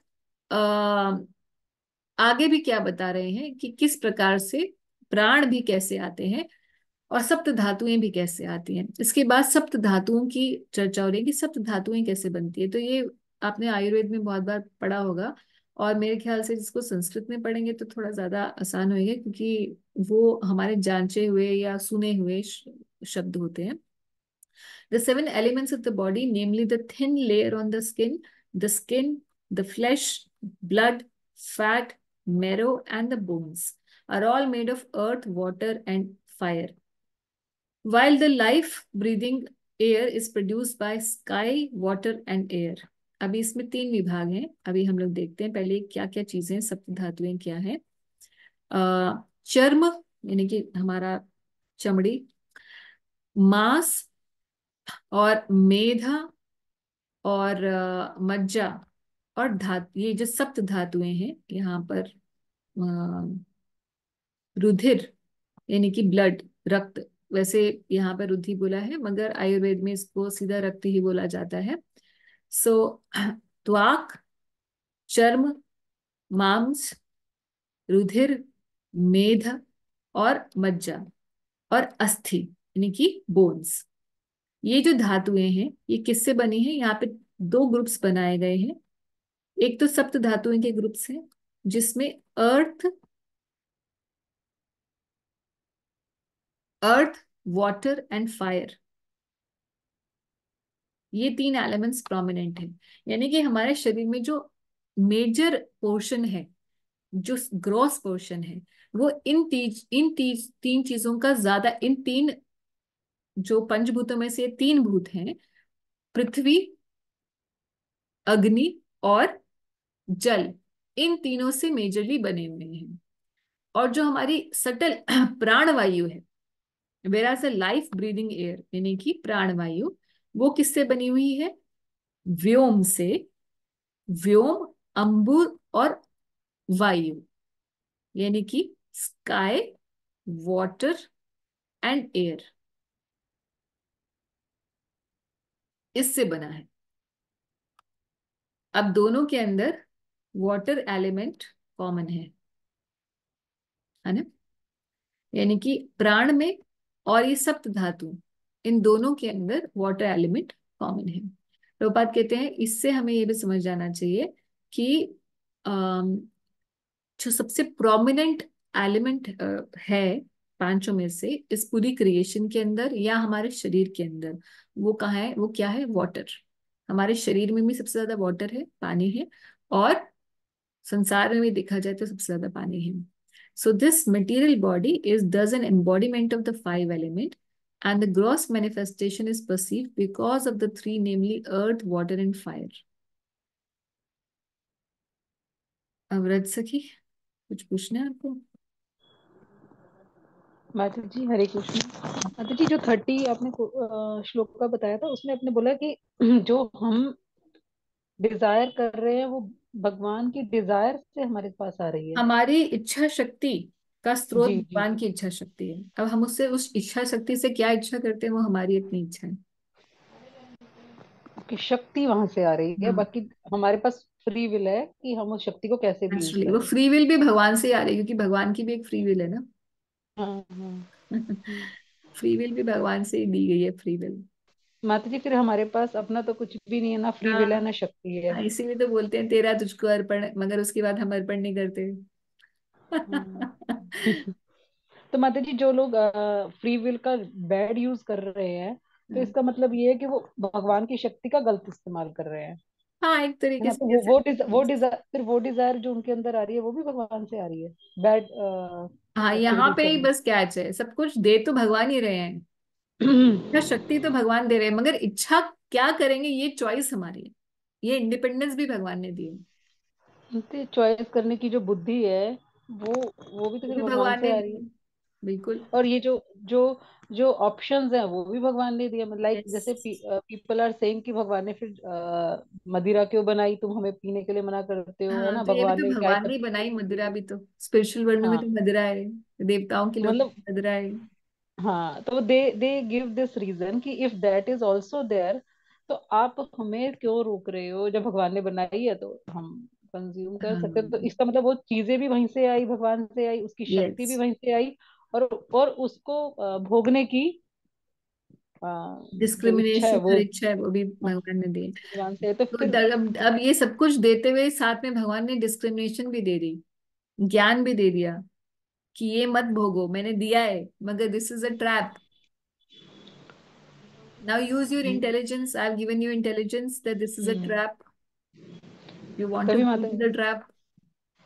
इसका तो मतलब कोई, the only way is to get knowledge first before desiring. कोई भी चीज की डिजायर करने से पहले उसके लिए नॉलेज लो, ये मतलब कि वो हमें लेनी है कि नहीं लेनी है। हाँ, मतलब ज्ञान तो होना ही चाहिए कि क्या ये मेरी इच्छा सही है या नहीं है, इसलिए शास्त्रों का ज्ञान चाहिए कि मेरी इच्छाएं जो है वो शास्त्र सम्मत होनी चाहिए, शास्त्र शास्त्र से इम्प्रूव्ड होना चाहिए जो मेरी इच्छा हो रही है। नहीं तो हम दूसरी इच्छा को क्या करते हैं, उसको दबाने की शक्ति भी तो दी है भगवान ने।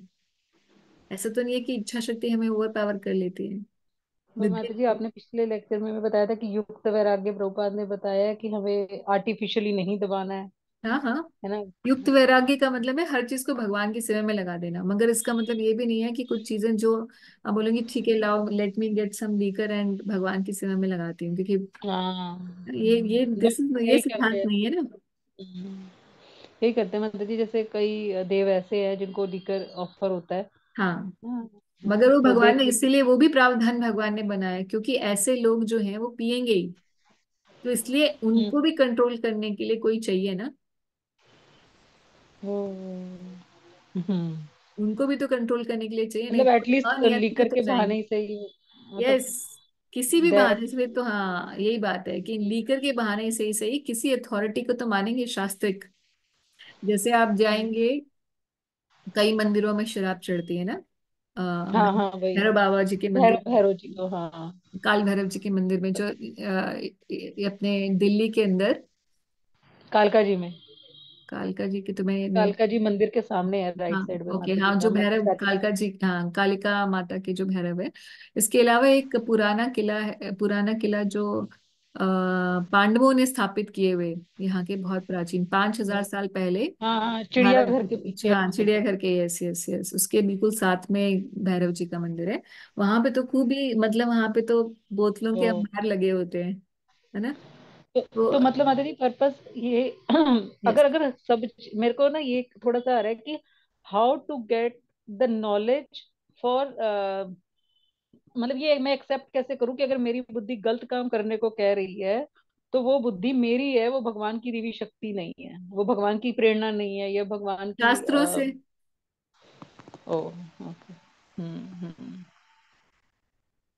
शास्त्रों से। वही आ गया, नॉलेज आ गई घूम फिर के, Yes. जैसे कहते हैं ना कि रथ पे बैठे हुए जो सारथी हैं वो वही वाली बात है कि अपनी वो बुद्धि है। भगवान ने जो यस। हाँ अर्जुन को बताया ना कि intelligence is the Sarathi. Yes. Hmm. Okay. शास्त्र थैंक यू। पता करेंगे। ओके। आज इस टॉपिक को कंप्लीट करते हैं, फिर विसर्ग पे अगली बार चलेंगे। The sense organs are attached to the modes of material nature. अब आगे इस बात को बता रहे हैं। पहले हमें बताया कि जो सेंस ऑर्गन्स, मन जो है उसके बारे में बताया, और सप्त धातुओं के बारे में बताया। अब सेंस ऑर्गन्स के बारे में बता रहे हैं कि सेंस ऑर्गन्स एक्सक्यूज मी, मन बुद्धि अहंकार से कैसे लिंक है, इस श्लोक में ये बताया जा रहा है। The sense organs are attached to the modes of material nature, and the modes of material nature are products of false ego. तो basically sense organs यानी कि इंद्रियां पूरी तरीके से हमारे अहंकार से जनित हैं। Mind is subjected to all kind of material experiences, happiness and distress, and intelligence is the feature of mind's deliberation. तो इंटेलिजेंस या बुद्धि क्या है? मन की जो मन के जब हम डेलिबरेट करते हैं, डेलिबरेट मतलब किसी चीज के ऊपर विचार करते हैं, विचार की जो शक्ति होती है वो मन का ही फीचर है। अब ध्यान रखिएगा यहाँ पे ऐसा क्यों बताया है कि मन का ही फीचर इंटेलिजेंस है।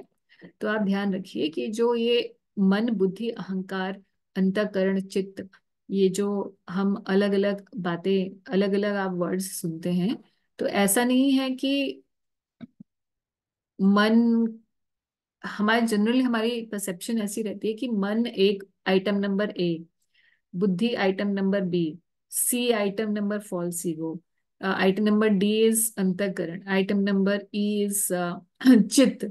ऐसे हम लोग सोचते हैं ना कि ये अलग अलग आइटम्स हैं। सो बेसिकली है एक ही अंतःकरण, उसी में ही सब कुछ है।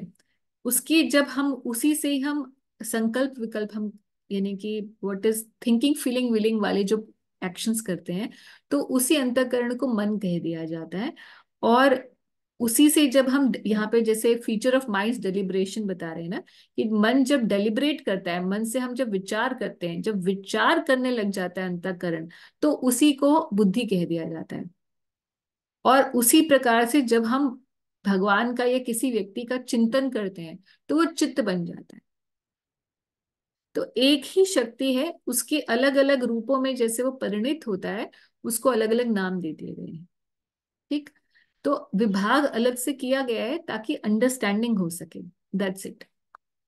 माता जी इन सब के भी प्रिसाइडिंग डिटीज फिर एक ही है? ये तो अभी आप बता नहीं, रहे थे अलग इनकी अलग प्रेजाइडिंग अलग, हीटिंग अलग अलग है। जैसे माइंड का अलग है, हाँ, इंटेलिजेंस का माइंड का अलग अलग है। है। अहंकार के तो भगवान शंभु महादेव स्वयं है, अहंकार के कंट्रोलिंग डेटीज। तो फिर माता जी एक ही चीज के इतने सारे प्रिसाइडिंग डिटीज क्योंकि कैसे हो उसकी गए? फंक्शन अलग अलग है ना। और हर फंक्शन को कंट्रोल करने के लिए अलग डिटीज। ऐसे माता जी टंग है, टंग के तो खाना भी एक फंक्शन है और बोलना एक सिर्फ फंक्शन है, टंगी तो है दो जिसके दो प्रिसाइड। फंक्शंस हैं। हाँ तभी मैंने पूछा कि इसके तो फिर दो दो होंगे। हाँ, तो टंग से जब रसना की बात है, जब उससे वो ग्रहण कर रहे हैं, तो उसके वरुण उसके देवता है, और बोलने के हम्म लिए अलग। हम्म राइट। हम्म एक ही टंग के दो दो हो गए ना, दोनों काम हम्म के लिए अलग अलग देवता हमने पढ़े। तो हम्म नोज के भी तो माता जी दो फंक्शन हो गए, क्या? सूंघना भी और सांस लेना। हाँ, मगर यहाँ पे सटल सेंस ऑर्गन्स की बात हो रही है माता जी, अच्छा, है ना। सांस लेना इज नॉट सट। सांस लेना सटल उसमें नहीं आ रहा, क्योंकि ये इंद्रिय नहीं है ना, उस तरीके से अच्छा, सटल सेंस ऑर्गन नहीं है ना। ठीक जी। माता जी that is requirement of the body, अगर कहा जाए तो चाहे कोई मतलब आप कैसे भी सबकॉन्शियस सोच ही लो, है हमारे शरीर तो के हाँ। अलग अलग, इसके अलावा भी ये जो अभी हम्म हमने पढ़े, ये तो सिर्फ हमने इंद्रियां पढ़ी। हम्म 11 जो पांच पंच कर्मेंद्रिय पंच ज्ञानेंद्रिय यही पढ़े ना अभी हमने, और उसके बाद एक मन को पढ़ लिया और बुद्धि को पढ़ लिया हमने। ठीक है। मगर इसके अलावा भी हमारे शरीर के सारे और भी बहुत सारे ऑर्गन्स हैं। मस्तिष्क है, ना। और बहुत सारे और है ऑर्गन्स, लिवर इज देयर, है ना। उन सबके हाँ लिए भी अलग अलग और अलग अलग देवता है, उन माता जी सबके मैं भी अलग आपको अलग देवता है। एक बात, अभी आपने बताया था कि अगर किसी की आईज में प्रॉब्लम हो तो वो आईज के देवता सूर्य को है या ना उपासना करे। ऐसे तो फिर हम सभी देवता की तो उपासना हम करते ही नहीं है, हम तो कृष्ण हाँ, की हम करते तो हैं फिर तो फिर देवताओं के देवता की उपासना कर लेते हैं, हाँ नहीं हो है जाती है। ना। तो फिर हमें भागवतम में ये नॉलेज क्यों दे रहे हैं? ये तो हाँ, भागवतम तो वैसे भी to understand that we are not independent, we are being controlled directly by the demigods who are being controlled by the supreme Lord. ये अभी तो कंसेप्ट हमने समझाने पीछे, के हाँ, इस कॉन्सेप्ट को समझाने के लिए कि आपका शरीर का हर एक अंग भी, आप अपने आप को ये ना समझिए कि आपके शरीर का, ये शरीर तो मेरा है कम से कम, मैं इसका, hmm. This belongs to me, वे दिस ऑल्सो नहीं डजंट वो भी बिलोंग्स टू यू। तो मेरा दैट, तो कुछ है ही नहीं, सिर्फ एक हाँ, इंटेलिजेंस ही है बस, एक दैट्स अगर ट्रू। कहा जाए तो नहीं, इंटेलिजेंस इंटेलिजेंस भी हमारी खुद इंटेलिजेंस की नहीं फ्री है, विल, इंटेलिजेंस फ्री के भी विल देवता है, और फ्री इंटेलिजेंस विल के के भी भी देवता देवता है है, फ्री ना। विल के भी देवता है, फ्री विल के भी देवता आपने नहीं, बोले फ्री ना, विल के देवता भगवान स्वयं है। है ना।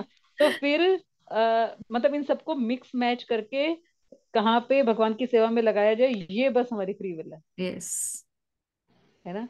कि आंखों को किस तरह, आंखों जो भगवान ने दी क्या उनको किस तरह देखना लगाया चाहिए, जाए। बुद्धि हाँ। यूज करके क्या देखना चाहिए वही देखें, जो सूंघना चाहिए वही सूंघे, हम्म। जो खाना चाहिए वही खाएं, जिसके लिए वो काम दिया गया है। अगर हम उन्हीं रिसोर्सेस को जो भगवान ने दिए हैं हमें, ये शरीर रूपी जो ये रिसोर्स है, इसको जो है भगवान की सेवा में पूरी तरीके से, अगर एक बात की जाए कि इस शरीर को भगवान की सेवा में लगा दिया जाए, तो ये गारंटी है कि हमें अगला जन्म, पतित जन्म तो नहीं मिलेगा। माता जी वो स्वर्ग दे भोगने के लिए बना देंगे, फिर जाओ स्वर्ग में भोगो या फिर हाँ, उच्च लोकों में जाके भोग लो। तो उसके बाद क्या वहां पे होगा? तो भक्ति होती नहीं है। वहां पे सब भक्ति रहते हैं, वहां पे माता जी देवर्षि आप नारद मिलेंगे। जब गोप कुमार वहां गए, देखिए इसमें दो प्रकार प्रकार के लोग होते हैं, ये भी एक अलग कॉन्सेप्ट है जो शायद मैं अभी मैं एकदम आपको से सब माता जी पूरी बताऊं, नहीं मैंने बता ये पाऊंगी। सेम क्वेश्चन ना, बिल्कुल सेम क्वेश्चन अभी कल ही अमोगला जी का लेक्चर सुना तो ही वाज सेइंग कि वहां पे तो इतनी है ना अप्सराएं हैं, इतनी मदिरा है, इतना सेंस ग्रेटिफिकेशन है कि उसके बीच में प्रभु की याद आती ही नहीं है। एक सेम क्वेश्चन उनसे किसी ने लेक्चर में पूछा कि आप लोग सबको बोलते हो कि गोलोक धाम जाओ, और पब्लिकली लोग बोलते हैं कि स्वर्गवास हो गए, स्वर्गवास हो गए, तो आप लोग तो गोलोक की डिजायर दे रहे हो और आम दुनिया स्वर्ग की डिजायर लेती है। ठीक है। तो क्यों स्वर्ग नहीं जाके गोलोक जाना है? तब वो बता रहे कि स्वर्ग इसलिए नहीं जाना क्योंकि वहां भक्ति नहीं होती है, और वहां पे आपको भक्ति के लिए माहौल भी नहीं मिलेगा, क्योंकि सारा सेंस ग्रेटिफिकेशन है। ठीक। तो माधुरी इसीलिए मैं आपसे पूछ रही हूँ कि अगर वहां पे भगवान भेज देते हैं वो अपर लोक में या स्वर्ग लोक में, हाँ, तो वहां पे तो भक्ति नहीं हो रही है, और हम भगवान से यही मांगते हैं, भगवान हमें चाहे मिट्टी का कण बना दे, पत्ता बना दे, मगर हम केवल तेरी भक्ति में रहें। तो फिर वो वाली डिजायर भगवान हमारी ये नहीं पूरी कर रहे कि हमें अपनी सेवा दे दो, बल्कि हमारे कर्मों के अकॉर्डिंग हमें वो अपर लोक्स में डाल रहे हैं। अब सुनो, अब हो गया क्वेश्चन। हाँ जी, हाँ जी। ये देखो नहीं, दो माता जी प्रकार पता की कि चीज। आप एक्चुअली ना there are so many questions that I want to discuss, और मैं ना सिर्फ वेट करती हूँ कि कब आपसे पूछूं। अच्छा, बट प्रॉब्लम अब ये मैं, होती है अब ना कि आंसर तो सुन ले यार। हाँ हाँ जी। देखो, एक तो नॉर्मल जो जीवात्मा पुण्य कर्म के करके जाती हैं, उन पुण्य कर्मों का भोग करने के लिए देव योनि प्राप्त करते हैं, ठीक है, ओके। वो ओके। वहां जाती है, वो उन्होंने यहाँ पुण्य कर्म किए, ठीक है, पुण्य कर्म, सिर्फ पुण्य कर्म करके कोई देवलोक जा सकता है, राइट? जा सकता है ना, एंजॉय करने हाँ। के लिए। Yes, अब Mataji. Good Karma. Good Karma करके वहां पहुंच गया, उसका मनोभाव क्या था? एंजॉय करना। मनु। वो तो हम्म। मनोभाव मतलब what was his mental disposition, कि आप पुण्य करो, मुझे स्वर्ग लोक की प्राप्ति होगी, राइट? जी। जी। ठीक है, तो एंजॉय ही करना चाहता था, उसको भगवान ने एंजॉयमेंट दे दी। जब पुण्य क्षीण हो जाएंगे तो वापस आ जाएगा, ठीक है। हम्म। पुण्य लोकम, पुण्य जैसे ही खत्म होंगे, एज पर भगवत गीता, वापस से पुण्य क्षीणम मृत्यु लोकम विशंति, नीचे हम्म। गिर जाएगा, ठीक, वापस से आ जाएगा। दोबारा जन्म लेगा हाँ, पृथ्वी अब लोक। वो गया ही इसके काम के लिए था। अब मान लो बिल्कुल ऐसी है कि इंडिया से कोई गया यूएसए। अब यूएसए तो खैर is not, let's just assume, ठीक है, लोग ऐसे समझते हैं कि वो स्विट्जरलैंड गया। आ रहा है स्विट्जरलैंड, चल ठीक है जो भी तो बोलो, ठीक है, वहां गया, वो गया ही था एंजॉय करने के लिए, उसने एंजॉय किया, वापस आ गया इंडिया, पैसे खत्म हो गए, एंजॉय कर लिया, जो बैंक बैलेंस था खत्म हुआ उसका पुण्यों का, वापस आ गया इंडिया, ठीक है। अब एक बंदा, एक भक्त है, ठीक है, उस वो इतनी, उसकी भक्ति पूर्ण नहीं हुई अभी, समहाउ फॉर सम रीजन उसकी भक्ति पूर्ण नहीं हुई, या उसकी भक्ति जो है वो मिश्रित थी, लेट से, पूरी नहीं हुई वाला तो कॉन्सेप्ट नहीं चलेगा, जब मिश्रित किसी, हाँ, मिश्रित भक्ति, कर्म मिश्रित विद सम भक्ति, यानी डिजायर। कि भक्ति तो कर डिजायर। रहा है मगर उसकी डिजायर साथ साथ इंजॉयमेंट के लिए हम्म। दोनों काम कर रहा है, and he is hmm. Doing both the things, यानी कि most of us will fall in this category, oh. Most of us, think of it, हम सबकी क्या है, हम भक्ति भी कर रहे हैं, हमें भगवान भी चाहिए, मगर हमें एक अच्छा घर भी चाहिए, हमें ये भी चाहिए, हमारा स्वास्थ्य भी अच्छा होना चाहिए, मैं अच्छा दिखूं, मैं अच्छा खाऊं, मैं अच्छा पहनूं, मेरे बच्चे अच्छे हों, ठीक है, सुख सुविधाएं भी हमें चाहिए, राइट। तो कर्म मिश्रित भक्ति, I have the desire to meet the Lord, at the same time I want to enjoy, right. जब ऐसा कोई भक्त जो कर्म मिश्रित भक्ति कर रहा होगा, कर्मी नहीं है वो, as oppose to the previous one, ये कर्म मिश्र भक्त है, जब ये कर्म मिश्रित भक्ति करते हुए पहुंच जाएगा कहां पर, अब इसको भगवत धाम तो मिलेगा नहीं क्योंकि अभी उसकी क्या है, शुद्ध भक्ति हुई नहीं, तो ये कर्म मिश्रित भक्ति करते हुए उसे स्वर्ग की प्राप्ति होगी, या उससे भी और अच्छे लोगों की प्राप्ति हो सकती है, और ज्यादा एंजॉय करने वाली सिचुएशन में जा सकता है, वहां जाएगा तो थोड़ा एंजॉय भी करेगा for sure, but do you think he will only enjoy and he will be satisfied there? Ma'am माता जी वो तो वहां पे कल्पेगा कि मैं यहाँ कैसे गया, मैं तो भक्ति डिजायर कर रहा था। हाँ, तो और उसके बाद वहां पर जैसे बिल्कुल ही वैसे ही होगा, जैसे गोप कुमार की कथा में क्या हुआ था, जब वो गोप कुमार स्वर्ग पहुंचते भगवान हैं ने तो उसको कहा, हाँ भगवान ने वहां उसको कहा जाके, था कि तुम यहाँ के लिए नहीं हो, वहां जाके तुम्हें आगे जाना इंद्र भी पड़ेगा। बन गए ना वो, जब वो इंद्र भी बन गया था, forget, he became the Indra, hmm. Still he took association of देवर्षि नारद एंड आस्क्ड हिम कि मैं आगे कैसे जाऊं, वो हम्म। अप्सराओं में नहीं फंस गया था, यू अंडरस्टैंड।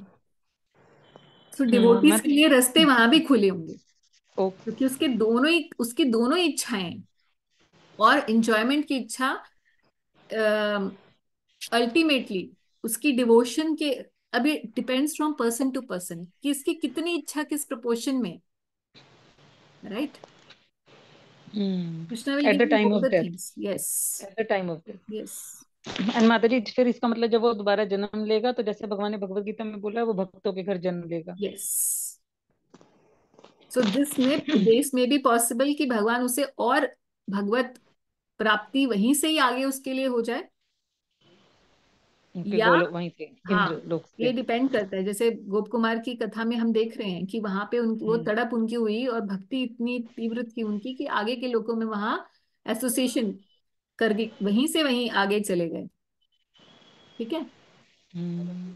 और ऐसी भी कई कथाएं आती है, भगवान की एक बाल सखा की कथा आती है बड़ी अच्छी, अंशु, भगवान के एक बाल सखा हैं जो देव योनि को प्राप्त हुए, देव योनि में वो उप देवता होते हैं ना, एक छोटे देवता, यानी कि देवताओं में ही रहते हैं मगर वो देवताओं में सर्वेंट कैटेगरी में होते हैं, ठीक है। अच्छा। हाँ, तो जैसे होते वही अप्सराएं देव, और गंधर्व होते हाँ, हैं। यस, हाँ, लोअर लोअर कैटेगरी देवता होते हैं, हम्म।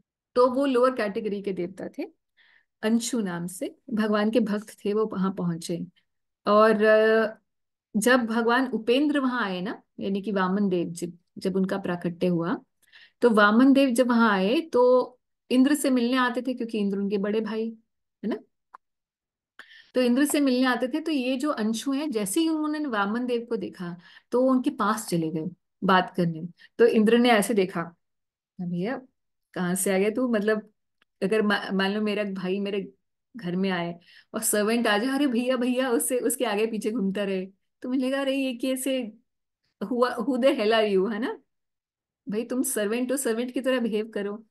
सो ऐसा हुआ, तो बेचारे अंशु जो थे वो दूर दूर रहने लगे। इधर वामन देव मिस कर रहे हैं, अगले दिन वामन देव ही आ गए उनसे मिलने के लिए कि अरे वो कहाँ है, क्योंकि भगवान तो अपने भक्त को ढूंढते ही रहते हैं।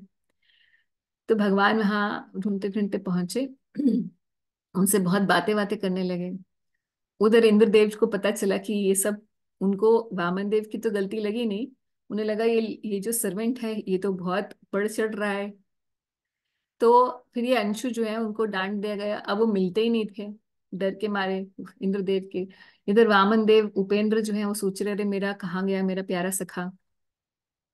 तो अब जो है फिर जब वो मिलने आते हैं तो अंशु जो है भगवान को बोलते हैं कि आप मुझे देव योनि से छुटकारा दीजिए, मुझे देव योनि छोड़ के आप मुझे ब्रज में भेजिए भगवान। मैं आपका ना, मैं आपके साथ सखा भाव में रहना चाहता हूँ। मैंने आ, इसी के लिए साधना की थी मैं, मगर मैं यहाँ आ गया हूँ।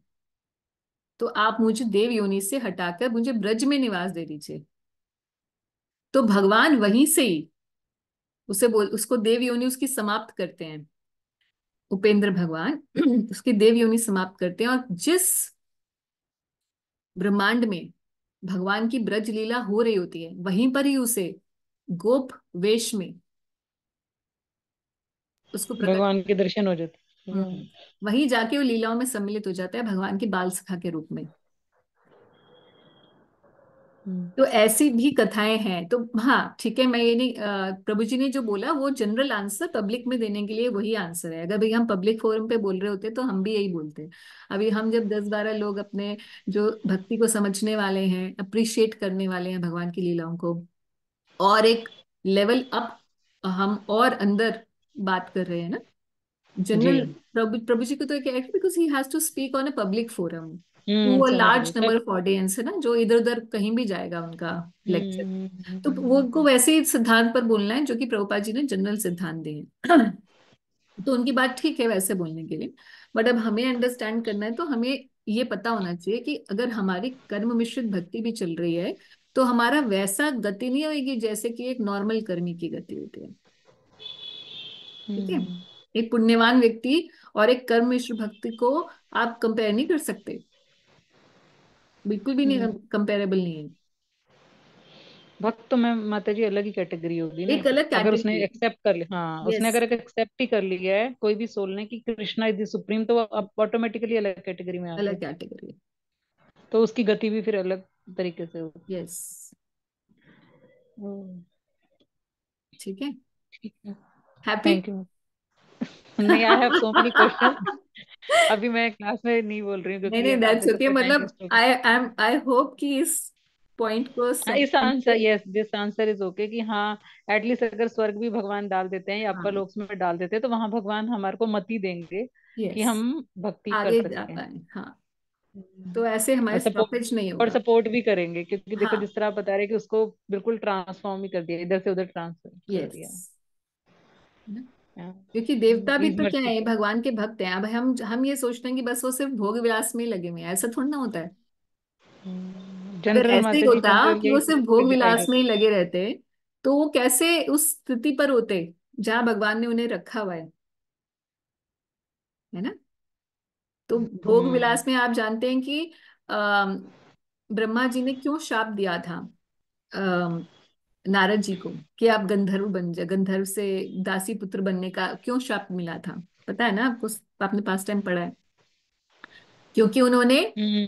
भगवान के कीर्तन के बजाय कुछ और गाना शुरू कर दिया था देव सभा में। तो इसका मतलब देवताओं की सभा में जो गायन चल रहा होता है किस चीज का चल रहा होता है। भजन चल रहा होता है। हाँ, आप समझे बात। ओ, तो माता जी ऐसे ही इतनी मतलब अच्छी चीज है और इसको छुपा के रखा हुआ और इतनी नहीं नहीं, कॉम्प्लिकेटेड ये बना रखा है हाँ कि इंद्र कॉम्प्लिकेटेड। इंद्र देवता भोग में है, सारे हाँ नहीं देवता नहीं, ये तो देवता। हम टीवी सीरियल्स को देख देख के देखते हैं कि बस इंद्र हाँ। दिखाते हैं तो सिर्फ वो हाँ। लड़कियां नाच रही है भाई, और कुछ नहीं है। एज इट हाँ ये देवता ऐसे कोई कैबरे डांस चल रहा है और वो जैसे हाँ। लॉस वेगस में। It's not like that, exactly. Otherwise they will not be exact. There. अरे स्वर्ग के देवता हाँ। बड़े गुडनेस में होते हैं भाई। मत ये मेरे को माता जी की बहुत टाइम से ना ये चीज घूम रही थी कि अगर कोई देवी देवता की स्टेज पे आके भी इंद्र तृप्ति कर रहा है तो फिर हाँ, वो देवी देवता बन कैसे गया, बन गया। भगवान ने उसको वो पोजीशन दी कैसे, क्योंकि तो फिर वो यहीं रहा था हमारे जैसे भटक रहा होता यस। इसका मतलब वो लोग वहां पे बिल्कुल भी इंद्र तृप्ति में नहीं है, दे आर नहीं, ओनली। ऐसा नहीं है कि बिल्कुल भी इंद्र तृप्ति में नहीं है, दे आर इंटू अच्छा है। इंद्र तृप्ति। हाँ, वो और वो हम्म, फैसिलिटी भगवान ने उन्हें भोग करने के लिए दी भी हुई है। क्योंकि उन्होंने डिजायर की थी पहले। उनके डिजायर भी हैं। Hmm, at the same time they are devotees and they are exactly. Totally submissive to the order of the lord. जो भगवान ने कहा वैसे ही वैसे करते हैं, शास्त्र का पालन करते हैं, मर्यादा में रहते हैं, सब चीजें हैं, but at the same time उनकी अपनी डिजायर्स भी हैं। पूरा धर्मात्मा है, मगर धर्म के आचरण के साथ साथ with in the parameter of धर्म वो एंजॉय करते हैं। हाँ, जैसे गृहस्थ है माता जी, हाँ, गृहस्थ भक्त वैसे होते हैं। मान लीजिए, वैसे मान लीजिए। ओके, थैंक यू माता जी। ठीक है। अभी इसको श्लोक नंबर 35 तक मैं कंप्लीट करना चाह रही थी ताकि हमारा सर्ग कंप्लीट हो जाए। Thus, by all this, the external feature of the personality of Godhead is covered by the gross forms of planet, etc., which were explained to you by me. तो ये यहाँ पर अब समाप्त कर रहे हैं सर्ग को। हम श्लोक पढ़ लेते हैं। Therefore, therefore, beyond this gross manifestation, there is transcendental manifestation, finer than the finest form. तो यहाँ बता रहे हैं कि भाई ये इस श्लोक को हम पढ़ते हैं, मगर भाव ये है कि इस प्रकृति जिसका यहाँ उल्लेख हो रहा है, जिस सृष्टि का उल्लेख हो रहा है, इसके बियॉन्ड, इसके आगे भी एक पराश प्रकृति है जो कि दिव्य है, जहां भगवान का नित्य निवास है। इस बात को बता रहे हैं। which has no beginning, no intermediate stage and no end. Therefore, it is beyond the limits of expression or mental speculation and is distinct from material concept. तो भगवान का धाम है, जिसके बारे में बताया जा रहा है कि ये प्रकृति के बारे में आपने सुन लिया, मगर ये भी जानिए कि इसके अलावा और भी एक प्रकृति है जो दिव्य है, जिसका आदि मध्य अंत नहीं होता। Both the above forms of the Lord, as just described unto you from the material angle of vision, are not accepted by the pure devotees of the Lord who know him well. तो both the forms of the Lord मतलब एक जो विराट रूप है, जो भगवान का भी पूरा उल्लेख हो रहा है कि विराट रूप ने जब ये इच्छा की तो ये प्रकट हुआ, ये इच्छा की तो ये प्रकट हुआ। तो जो भगवान का ये जो विराट रूप है, इसको भी प्योर डिवोट, शुद्ध भक्तों के लिए ये नहीं है कि हम भगवान के विराट रूप पे दर्शन करते रहें। जैसे कि हमने भागवत का जब दूसरा स्कंद शुरू ही हुआ था, तो सुखदेव गोस्वामी से जब परीक्षित महाराज ने पूछा था, तो सबसे पहले उन्होंने विराट रूप की व्याख्या की थी और कहा था कि जो नौसिखिए भक्त होते हैं उनके लिए, प्रारंभिक भक्तों के लिए या प्रारंभिक अष्टांग योगियों के लिए, प्रारंभिक योगियों के लिए भगवान के विराट रूप पर मेडिटेट करना सही है। और जो उससे पक जाते हैं और आगे बढ़ जाते हैं, वो भगवान के स्वयं रूप पर ध्यान लगाते हैं। ऐसा हमने भागवत के पहले ही, दूसरे स्कंद के पहले ही अध्याय में पढ़ा, इस कैंटो के पहले ही चैप्टर में पढ़ा था। तो वो भी फॉर्म भक्तों के लिए नहीं है, प्रारंभिक साधकों के लिए है, वो भी भक्ति मार्ग के साधकों के लिए नहीं है। दूसरा जो भगवान का अव्यक्त रूप है, जो पिछले श्लोक में डिस्क्राइब किया गया, ये दोनों ही प्योर डिवोटीज यानी कि शुद्ध भक्तों के लिए दोनों ही नहीं है। Because who know him well, जो भगवान को अच्छी तरीके से जानता है, वो भगवान के इस दिव्य रूप यानी कि श्याम सुंदर स्वरूप को ही देखता है। ये भगवान के और जो बाकी मधुर रूप है, राम इत्यादि, उनकी तरफ उसका ध्यान होता है। भगवान के विराट रूप और यानी कि इस भौतिक जगत के प्रति, या भगवान के अनमैनिफेस्टेड रूप जो ब्रह्म इत्यादि है, निर्विशेष है, उसके प्रति उनकी रुचि रुझान नहीं होता, ऐसा यहाँ पर बताया जा रहा है। तो यहाँ तक हमने कंप्लीट किया आज, और श्लोक नंबर 36 से ट्राई करेंगे कि पूरा ही कंप्लीट कर दें नेक्स्ट क्लास में। विसर्ग यानी कि ब्रह्मा जी द्वारा क्रिएशन, और फिर उसके बाद विदुर जी और मैत्रेय जी के संवाद का प्रारंभ होना। ये इस कैंटो को अगली क्लास में we will try, then we will complete the entire canto. हमारा दूसरा स्कंद भी कंप्लीट हो जाएगा। तो आई थिंक और कोई क्वेश्चन नहीं होंगे, हमने 7 क्वेश्चंस ले लिए हैं। इफ स्टिल माता जी, एक क्वेश्चन, दो क्वेश्चन है मेरे। प्लीज। अच्छा माता जी, I wanted to ask, this moon, planet and Chandraloka are the same thing or two yes, different things? हाँ, तो हम जो मून जो है एक ही चीज है प्रभु जी। जो नव ग्रह हम बोलते हैं, 7 ग्रह होते हैं, और 2 छाया ग्रह राहु केतु, तो नवग्रह बोलते हैं। तो उसमें मून जो है यानी कि चंद्र जो है वो एक प्लैनेट है, इट्स नॉट अ सैटेलाइट और समथिंग लाइक दैट। वो एक प्लैनेट है, ग्रह है, और चंद्र देवता उसके अधिष्ठाता देवता है, और वही देवता मन के भी देवता है। So Mataji, when we were discussing the structure of the universe, of the material world and the spiritual world, hmm so in that structure, the Brahma Loka is on the top, hmm but we say that Chandra Loka and Dhruv planet is above Brahma Loka. चंद्रलोक ब्रह्मलोक से भी ऊपर है। Did so Dhruv planet is above Brahma Loka, right? हाँ, ध्रुव planet हो सकता है, क्यों? क्योंकि वहां पर भगवान विष्णु का स्वयं निवास है। So today, like in the morning, I was hearing Rishi Kumar Prabhuji's lecture on the appearance of Ganga. अच्छा। So in that lecture, Prabhuji was saying that when Vaman Dev like hit his leg on the top of the universe, yes. piercing the 7 जल layers of this thing, so the water started flowing in the Ganga, हाँ जी। and so the flow of Ganga started from the top, so it went to the क्या नाम ब्रह्मलोक। होता है? No, ब्रह्मलोक तो वो 4th stage पे है। हम्म सो उसके पहले मतलब इट टच ध्रुव लोक के पहले चंद्रलोक, एंड चंद्रलोक के पहले सम लोक ही had mentioned. so so it was not the like open ended class wherein we could discuss the questions. Hmm so तो उसके पहले भी एक लोक was mentioned. so so I'm just wondering, so how come in that structure then all these things is not mentioned, and then while Ganga came, so like it routed through that particular route. Ideally it should not be. I don't know from where he was quoting. Probably you can send me the Should I lecture. send that या lecture to you, Mataji? और वो मुझे timing भी बता देना कि exactly मैं उसी पॉइंट पे फिर मैं उसको सुनूंगी। Then I can Okay. Ask my husband, मतलब we can call him and ask हाँ कि क्यों हाँ मुझसे उन्होंने ठीक है। बोला था। बाकी अगर भागवत ओके, में भी अगर आप देखेंगे, जहाँ गंगा जी का प्रकट है 8वां स्कंद है, उसको खोल के आपने देखा? 9th कैंटो में है आई गेस। 9th कैंट नहीं, 8th कैंटो होना चाहिए प्रभु।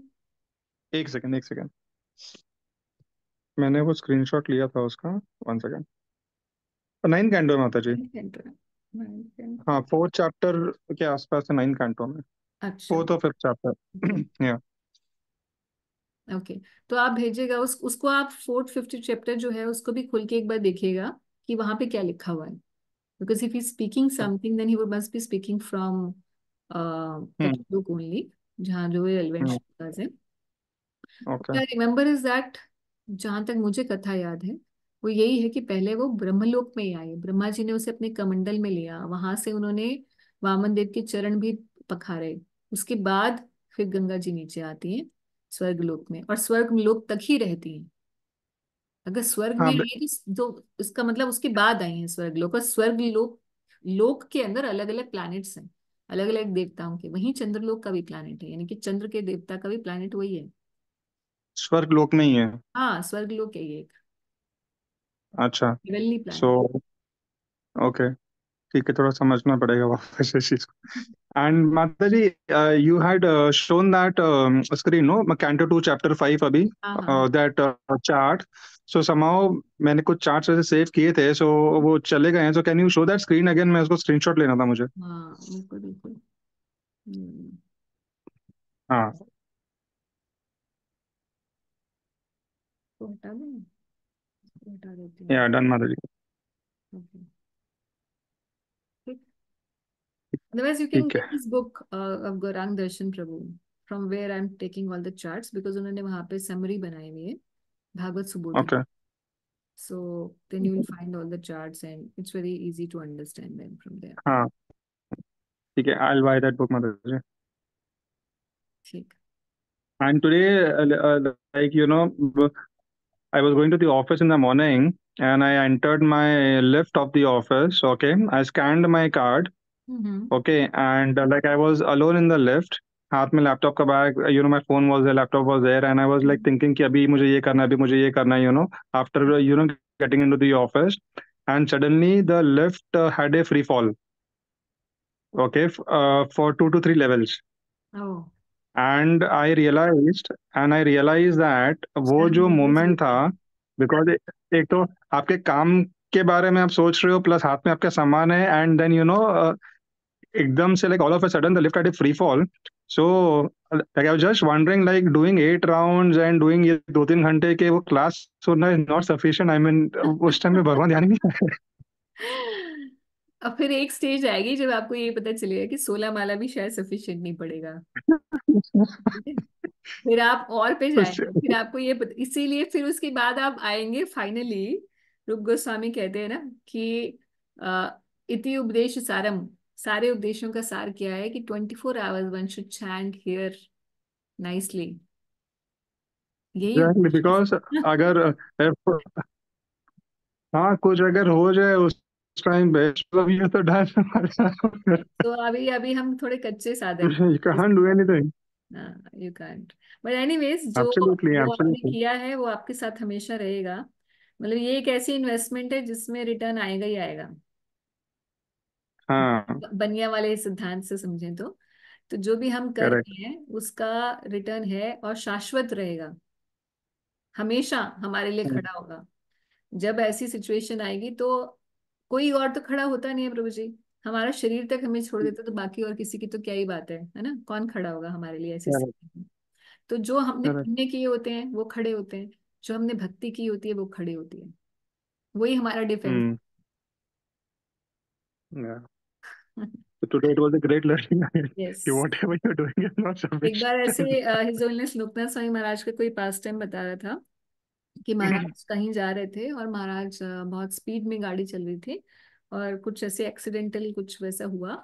तो महाराज के मुंह से ब्रेक लगाई तो महाराज के मुंह से निकला कुछ ओ, मुझे एकदम से जैसे हम बोलते हैं ना, ओ ये क्या हो गया, ऐसे जैसे निकला। तो फिर महाराज ने बोला फेल हो गया, मैं फेल हो गया।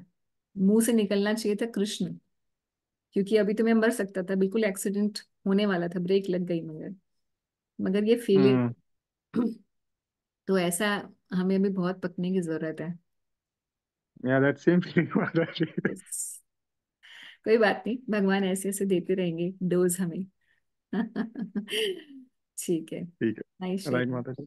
हरे thank Krishna. You, thank you. Hare Krishna. Srila Prabhupada की जय, श्रीमद् भागवतम की जय। हरे कृष्ण। हरे हरे कृष्ण। कृष्णा, धन्यवाद। हरे कृष्ण. दंडवत प्रणाम. हरे